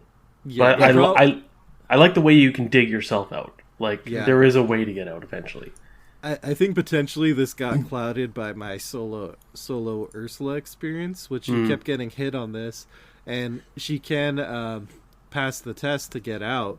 But the problem is, if I'm not mistaken, it's an opportunity attack because it's an action to do that test. Oh yeah. So if you happen to draw an enemy, then she either has to take an opportunity test to get out, or she can evade the thing, but then she can't move to escape from it. So it can be annoying. It slows you down. It's a bad time to be happened upon, really. Yeah, when you're entombed in a freaking thing, yeah. You know what? And I'm going to bring us back to something we should have discussed at the beginning, but I want to discuss now because it's in my face. The chaos bag for this one. Let's talk about that for a quick second, because there are some minor changes to what we kind of consider the base chaos bag for the past couple campaigns that I think make a decent difference. So ultimately the change is that one of our -1s becomes a 0, and our -4 becomes a -5. Yeah. Or at least I think those are the most significant changes. So what that ends up doing for the probabilities is you're actually better off sitting at an even test as far as like your just general probability to pass, but you're also worse off if you want to be 4 over. Like, unless one of the bad stuff tokens would necessitate it, there's actually no reason to be 4 over. You might as well either sit at 3 or push to 5, which I think is kind of interesting for standard. Yeah, that has kind of been the central thing I've thought about with each test, because usually +4 is the golden standard, right? And now it's tough to get to -5, so now it's just the question of like, okay, I'm at 3, do I push for 5 or not? And a lot of times I just let it right at 3 unless I really need to pass it. Honestly, I've used the app for all my games so far, so I honestly didn't even pay attention to the chaos bag. I assumed it was regular standard, but yeah, that is really interesting. Scott, is there a similar comment to be made for hard and or expert? Yes, kind I of. can only speak to standard. Yeah, hard is. I mean, yeah, it's about the same. There's more. There's actually a +1 in hard, which is really weird because there usually isn't. They want you to be able to use that mystic card in hard anyway. Yeah, exactly. Is that what's his name's? Is that his unique one? No, it hasn't released yet. We got a preview where you see either seal Elder Sign or a +1. Yeah, so someone's gonna know the name offhand. I don't. Crystalline Elder Sign. There you go. There we go. One thing I like Des. about the bag, though, is the whole 2 skulls and just an elder thing to start. So if you are doing the gym ceiling stuff, it's very easy to control the bag right from the beginning. Because there's basically one icon you want to get rid of. That's the elder thing. And now you're good for gym. So, but yeah, as far as hard and expert, it seems like it's the same spread-ish. It just swings a bit harder. So it made it, at least on standard, it made more of a difference than I expected it to. Because when I first set up the bag, I'm like, oh, that's it's different, interesting, but I didn't really process what was different. And then once you do, you kind of realize, like, oh, sitting at even is actually not as bad as it once was. I'm just always surprised how hungry for the spotlight the -5 token is, because I swear I draw that thing so much throughout Forgotten Age. Dude, basically when my Team Tailswing run through of Wilds turned was I drew tentacle, -5, tentacle in succession. And I just couldn't never make that work? recovered. Just never, ever recovered. Okay, so anyway, back to Doom. Do you guys have a specific approach on this one? I feel like the exploration mechanic makes it hard to plan an approach. And I feel like that can probably be applied to Wilds as well. Just go fast as you Right. can. I mentioned using torches already, which I'm a fan of, but not too much. It's like you get 1 or 2 uses. You don't want to spend all your time doing that. Yeah. I feel like this is... someone else can do the percentages on how many enemies are in the deck, but I feel like this is an enemy-heavy scenario, unless you draw, fortunately. yeah, in my main blind playthrough, it was 3 of us and one of the investigators, like near the end. I forget who it was. Might have been Calvin. I'm not sure. But basically, we were all running from these enemies, and just the way the cards drew, he was right next to everything, and so he just took every enemy and then like tried to evade for a whole turn and just tried to survive while the 2 of us ran. And he's like, I'm just dying. I'm just preventing damage to keep these guys occupied as long as possible. No, he's Scooby-Dooing. Sure. He ended up dying with 8 enemies engaged him in a 3-player game. That was what my Kelvin did two-handed, where it was 5 enemies that he was just sitting on. But yeah, I guess the only big approach to this is just keeping in mind the big switch when you get to the final act and the whole map changes, which is a cool mechanic, to a straight line, and it turns into like a reverse Essex Express where you have to run in a straight line. So basically how that affects everything is now I'm just always keeping in mind, like, how many enemies am I leaving on the board? How am I going to get out of here? Like, you're always thinking with the escape plan in mind the whole time you're playing, because once you know that's going to happen. Obviously, any card like Astral Travel or Elusive or I'm Out of Here is worth its weight in gold. Like, Finn, this scenario was so easy for him, because once he got to the end, he just... I'm out of here, and that was it. But if you don't have that option, then you gotta plan for something like someone taking it for the team, or you're just killing enemies as they come and eating the vengeance. Well, I thought what was interesting is kind of the lead up to this, and the vengeance points mechanic kind of really pushed me in trying to explore less aggressive build for most of my investigators. Like, I still obviously have things to kill enemies, because enemies still need to be killed, but I'm way more focused on evasion and, text box blanking and, bind monster type effects. So the first time I walked into Doom with that kind of a deck, so of course, moving into the temple, I'm like, all right, evade this guy. He doesn't have Hunter, so he's cool to sit there. We don't need to go back to that location. So then when the twist happens and the temple rearranges, which I feel like is, like, honestly, that's the mechanic for this one, right? Like, everything leading up to that is just kind of vanilla exploration. And then when the twist comes, it's like, oh. Yeah. So, yeah, that was interesting. And that one, I think my first time we were playing 3-player... Mateo was defeated. Finn made it out because elusive is a thing, and then Ursula made it to the entrance, and then took a final damage to get knocked out. And then the But what ball was cool? squashed her. Yes. But what's cool about it is then when you get to the resolutions, if you manage to have fewer than, what is it, 3 Yeah, 3. vengeance points? Like, I thought Ursula was just straight toast at that point. But we had been playing the kind of slippery play, so we only had 1 vengeance point under the Yeeg's campaign Fury? log. Yeah, thank you, Yeeg's Fury. So she managed to make it out, and then we just destroyed the temple, because at that point I didn't feel like going back in. Right.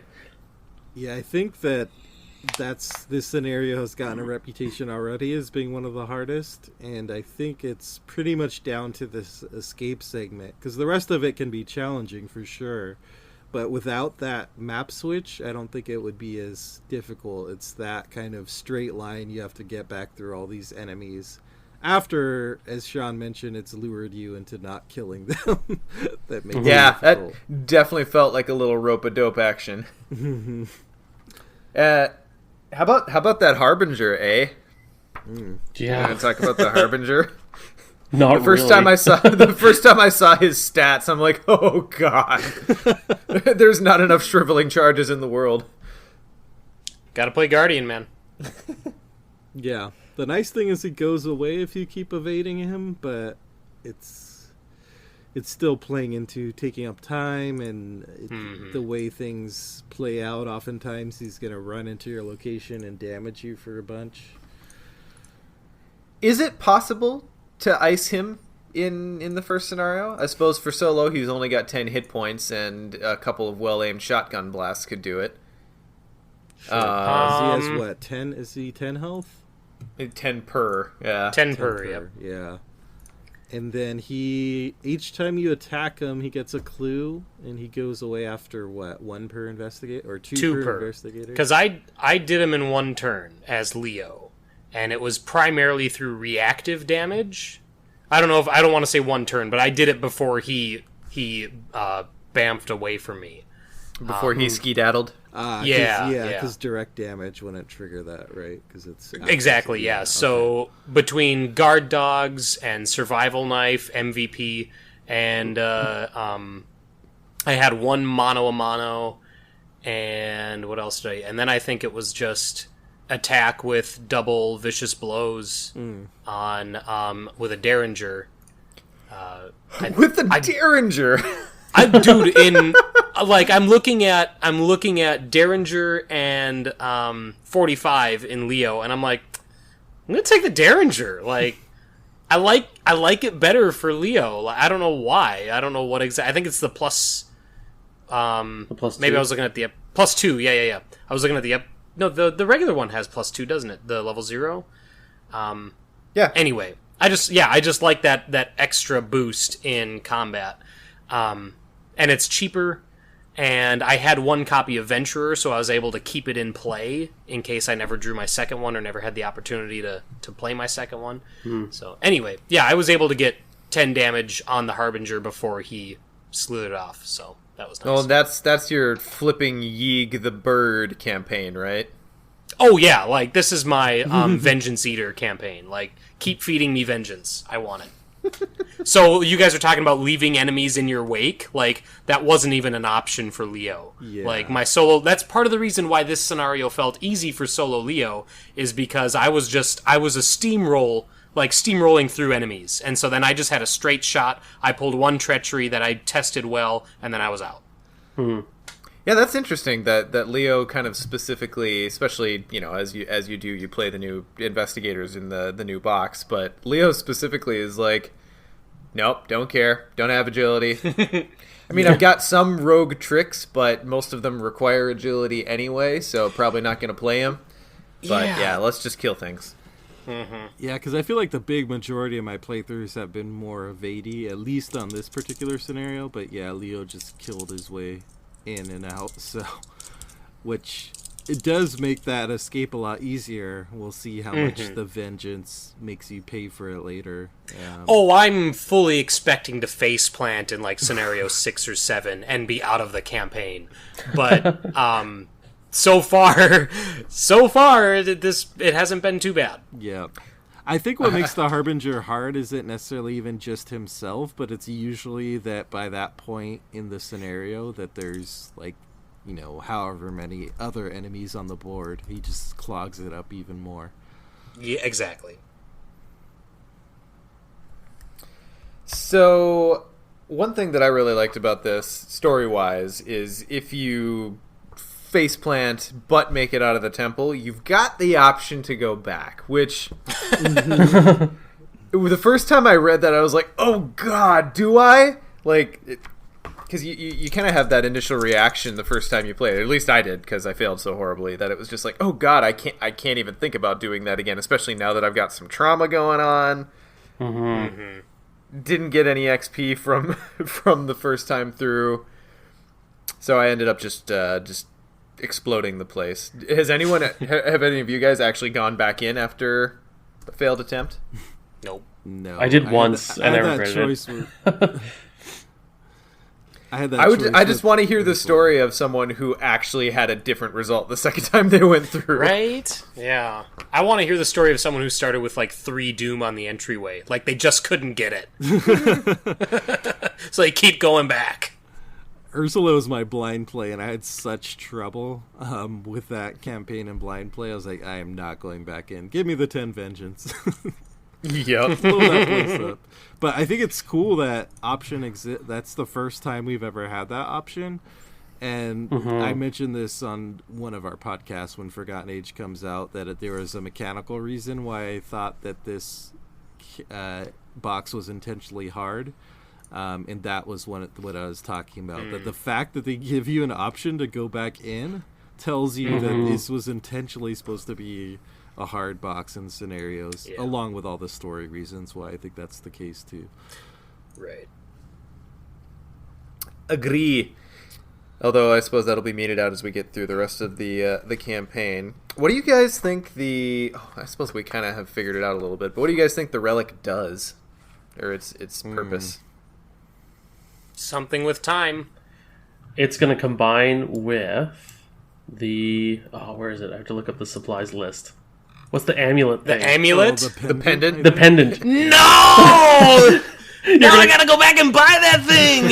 You're gonna combine it with the pendant. It's gonna like end Yig, and then that'll just be the game. Gain experience equal to your vengeance. Then I'd be like, no! Gain experience equal to your vengeance. I'm missing out on 15 experience! Oh, is that what that little slot on the ball is for? It's the pendant slot. Yeah. I have a feeling if our Esli friends are correct, it's probably going to do something bad to us at some point. We'll see. Yeah. Summon some more snakes, who knows? Why did it have to be snakes? Yeah, I honestly think it's going to be a narrative trigger. Like, if you have this, X. If you don't, Y. Because there's no text on the relic itself. Yeah. So, but I could be totally wrong. It kind of seems, and feel free to drink on this one, guys. It's a little like the One Ring in the Lord of the Rings game, where it doesn't actually do anything by itself, but other game effects affect it, and then whoever's bearing the One Ring has a way to use it. So hopefully we'll get some way to do it. That how the LCG handles the One Ring? It just has no effect on its own? That's interesting. Well, the effect it has is if the bearer leaves play, lose the game. Oh, well, there's that. Yeah, and it's only in the Saga scenarios. Which would be why I haven't seen it, because I haven't played any Saga ones, but yeah. Okay. All right, well, any closing thoughts on Doom specifically? Any hot tips for maybe not gotta go fast face planting? Prepare your anus. Have your escape plan ready. That's the number one thing. Don't worry about vengeance. That's my key piece of advice. So let's see here. Elusive, I'm out of here. Astral travel. Mist. Oh, no, not mist. But maybe mist. Shortcut. Yeah. Shortcut. Like, yeah, I can think of no scenario outside of maybe the big map ones like Midnight Masks, where just those quick movement abilities have more value. Or Clover Club if you want to save Peter Clover. Potentially something like Cunning Distraction, where you just bomb evade all the enemies and everyone runs out. Yeah.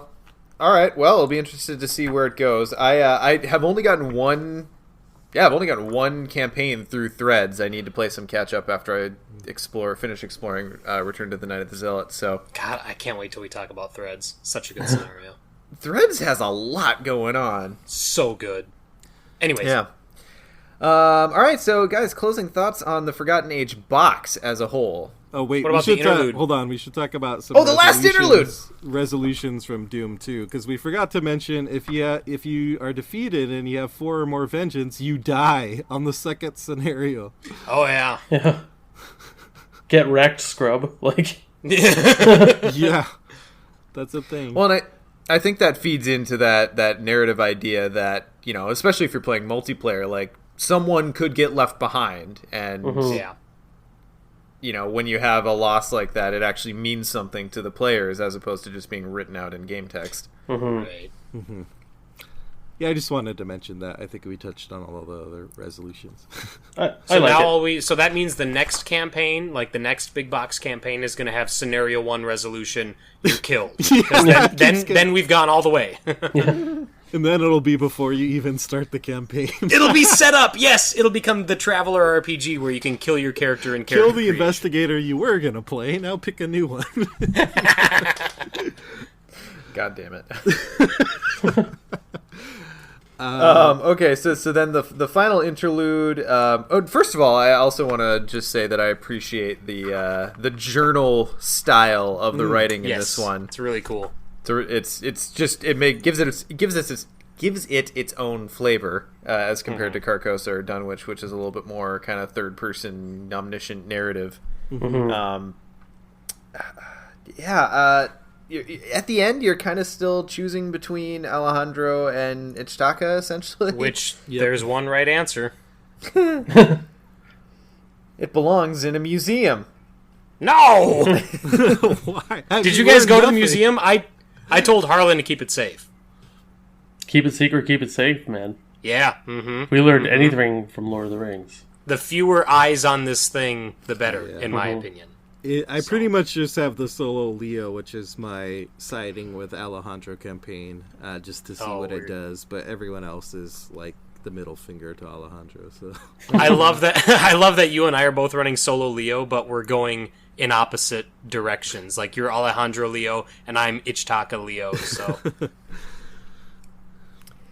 Yeah, and I mean, do you guys? Is it just the one that adds a token, or do all of them add a token? No, it's just the one. And 2. Yeah. So yeah, if you put it in the museum, then you get a tablet token for the for the bag, which is fun. Although I think, if I'm remembering correctly, for the setup of Threads, that might balance out. But anyway, yeah. Any other thoughts on the interlude? I'm just kind of looking through the rest of the thingies here. no, not really. That's really it. Really boils down. I mean, there's a couple more choices, but I mean, pretty much that. Yeah. yeah. It's basically whether you're wary of the artifact or not. Which, you know, at this Right. point, I feel like the scenarios give you every single reason to be wary of that artifact. So yeah, my default mode is guard it. Except I've got the one campaign where I'm just going to force myself to do the other thing to see what happens. Yeah, I'll hit there eventually. It really is forcing myself, because that's how much I don't trust Alejandro. All right. Well, as a whole, I think the box is really cool. I'm interested, of course, to see where the cycle goes. The initial ball-busteriness of it was a little rough for me to get through, but I got through it, and now I'm kind of finding, you know, the little tricks here and there. I don't think this one's as easy to metagame as past scenarios are, just because the exploration mechanic is such a wild card. Yeah. But yeah, I'll be interested to see how Forgotten Age Iron Man goes in 2019. I'm gonna bet it'll be a vengeance heavy run. It's definitely a harder box than we've seen before overall. Yeah. Because of the trauma that's dealt out, because of the scenarios themselves. I definitely have gotten better, I feel like, over time. My more recent campaigns have been more consistently successful. But that finale to Doom is still always a nail-biter unless I have one of the cheat cards to just teleport to the end. All right, boys. Well, of course, we'll revisit things as we get through the campaign, because I'm sure there'll be tons to talk about these initial choices as they have their consequences. But for now, let's move it on into a little bit of tentacle time. Yay! Nick, what you up to? Cool. I was hoping you'd go for me first because I got a jet for work here pretty quick. But, Yep. Oops. I think I deleted something off of Ian's tentacle time when I wanted to delete it off of mine. It's the same thing as yours. It is, yeah. So I have no mouth, but I must scream. I talked about that last episode. My goal was to get it started and rush through as much of it as I could before this episode, but I actually haven't been able to start it yet.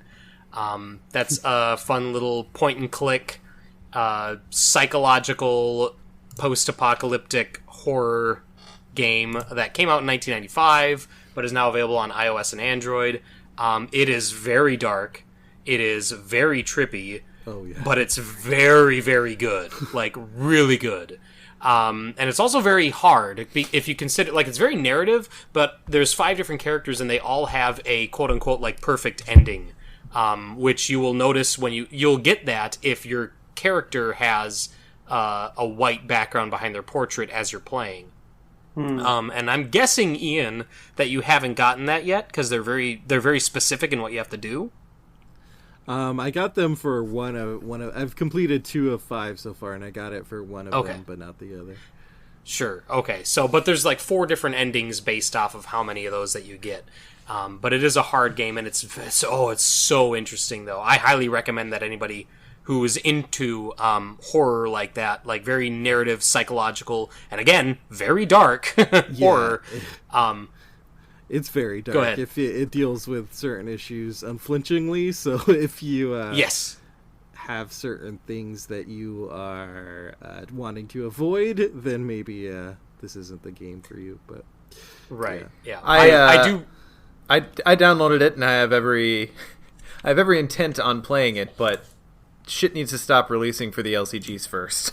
I still haven't even got to the 2nd and 3rd scenarios in the new Lord of the Rings box, so. One of the things is I feel like for some point-and-click adventures, it's just like find the solution to the puzzle. But since this does have multiple endings, you can do things a few different ways, some of which are not good for you. So right, yeah.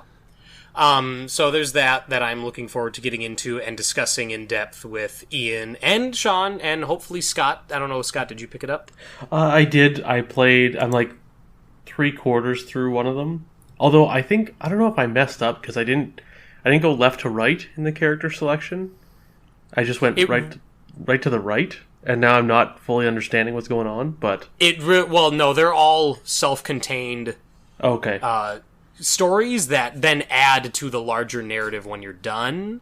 So I don't think it makes that much of a difference, but it's been a long time since I watched an LP of it years ago, and it's been a long time since I have seen that, so I don't remember if it makes a huge difference or not. All right, I'm still playing. But I mean, yeah, it gives you the option to go in any order, so I would imagine that you'd be fine going in any order.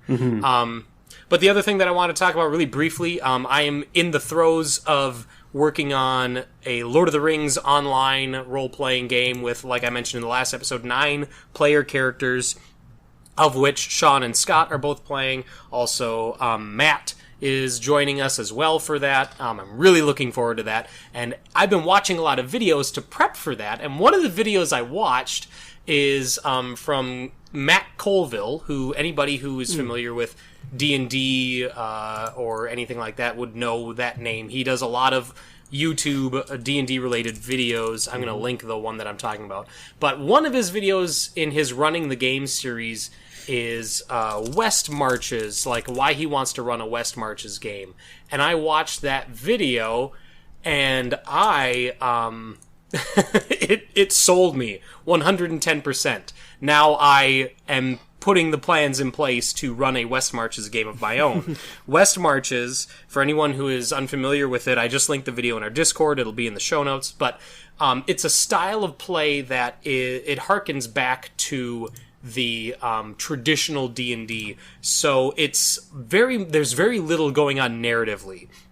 Any role-playing is done between willing player characters and maybe some elements of the world, but what West Marches tries to do is it tries to establish a world where there's one town that everybody always starts in, and that town is uninteresting. It has to be uninteresting because adventure lies out in the unexplored wilds, and it's all about getting players to go out into the wilds to do their... It's all player-driven, where they look at the world map, which is incomplete and often inaccurate when they get it, and they pick a destination, and then they say, we want to explore here, and they get the DM, and they say, this is our schedule for the next week or two, this is where we want to go, and then the DM preps the adventure based off of that, and they run when scheduled. So it's all, like, organizing the game is all in the hands of the players, and the DM is supposed to be this unbiased, like, impartial facilitator, where it, like, even in the video here that Matt is talking about, it's recommended that the DM even shows the players the AC and the hit points of the enemies they're facing. My dog's going crazy. The AC and the hit points of the enemies they're facing, because they should know the challenge level that they're up against, because while the world is broken up into different encounter levels as the DM makes it, they also recommend that, like, in the middle of a dungeon for, like, level 2 or 3 characters, you have a level 6 encounter. Simply because that gives the players something to go back to when they're higher level. So it's basically like, it feels like an MMORPG mixed with super, like, traditional D&D gaming, and it makes me really excited for it. So I'm really looking forward to getting... Right now I have, I think, a group of about 12 players between in-person and online, and I think I had 25 people total show interest. So I'm really looking forward to actually getting this going, but that probably won't be until late this year, early next year, simply because I've got the Lord of the Rings campaign to worry about, which our session 0 for that is in a little over a week, and I'm looking forward to that. But that's all that I got. Yeah, I can.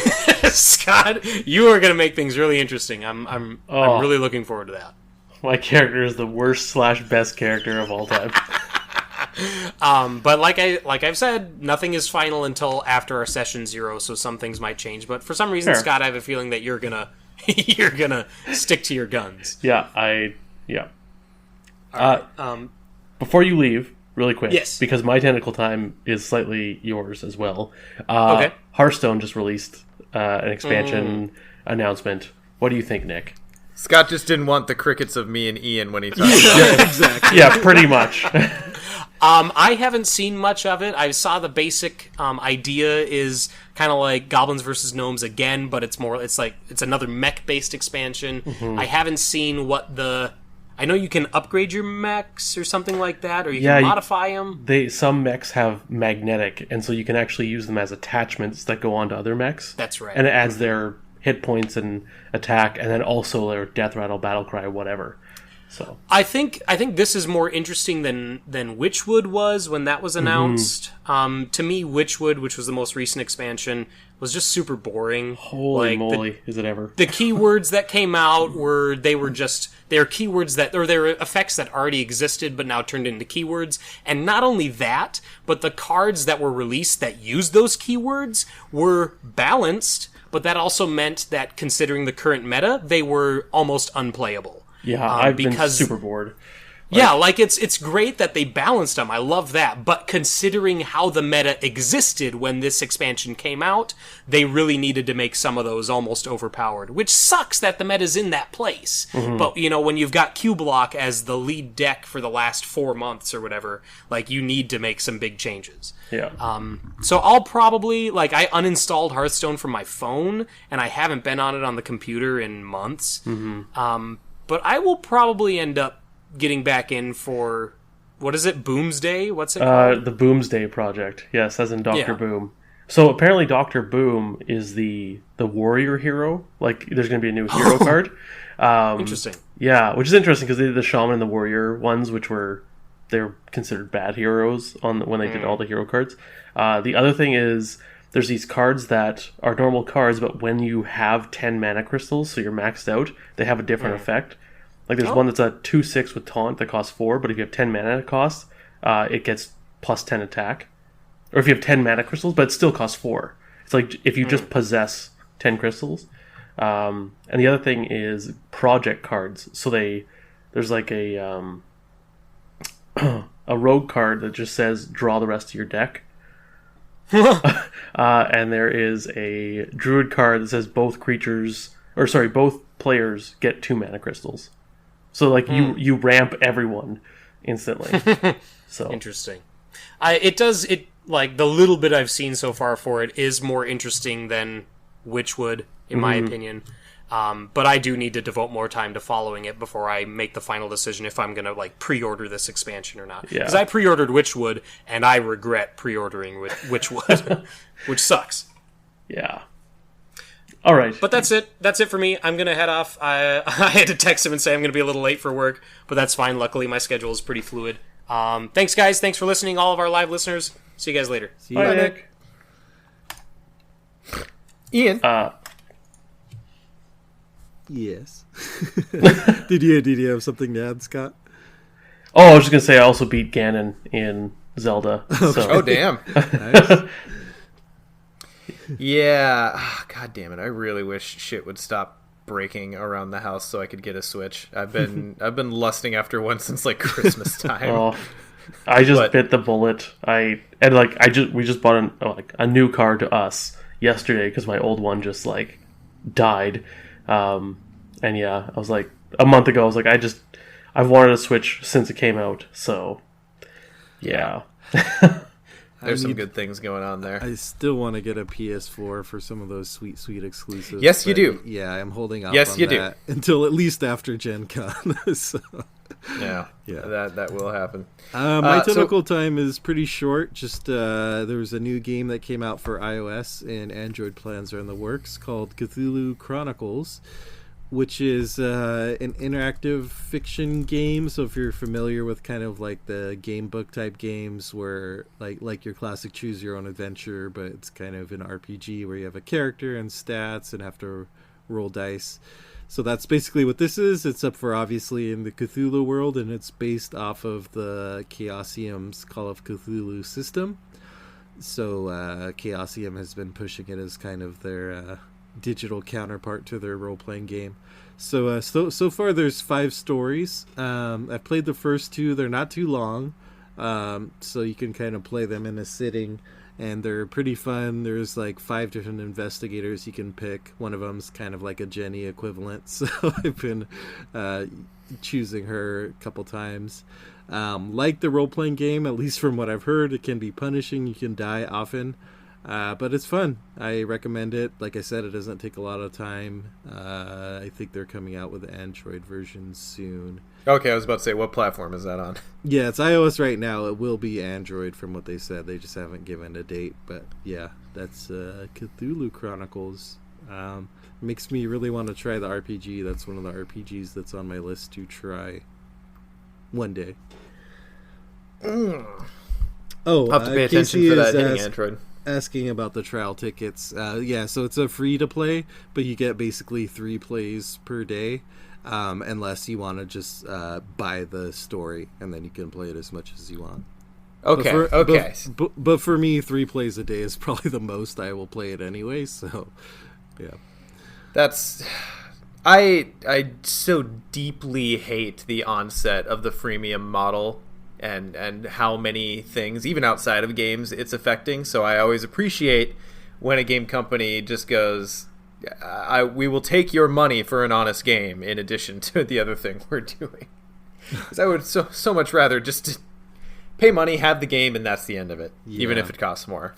For this one, I don't mind it as much because it is kind of a like interactive fiction thing. Like it's not as much like a game where you really just need a ton of time to like play it and grind and keep playing, because it's more like an episode based play it through. Oh, I failed, do I want to retry it maybe once and then I'm done with it, so it's not quite as bad as some of the other freemium stuff, I think. That's good. I mean, yeah, there's definitely a gradient. Some, like, you know, Overwatch, for instance, with its add-ons, I feel like that's a good way to go, where it's all cosmetic. But anyway, before we get too far down that tangent, I guess for my tentacle time, it's going to sound kind of snarky in a way, I suppose, but half the reason that I'm so far behind on everything, well, the other half is that it's just all released at the same time, so that's tough. But I've just been getting outside a lot lately. So just a big prop to fresh air. I've been getting out and running. I have a decently even tan this year. And you know, normally that doesn't matter to me, but I'm kind of proud of it a little bit. So yeah, guys, get outside. It's nice out this time of year, and enjoy that fresh air. I've heard that's a good expansion. The fresh air expansion to life. I know it's kind of the opposite of what we normally talk about on Tentacle Time, but that's honestly what I've been up to in a lot of my free time lately. So there we go. All right, guys. So I think that's going to wrap us up for episode 41 of Mythos Busters. We will see all y'all well, not all y'all, but we'll see those of you who are at Gen Con at Gen Con.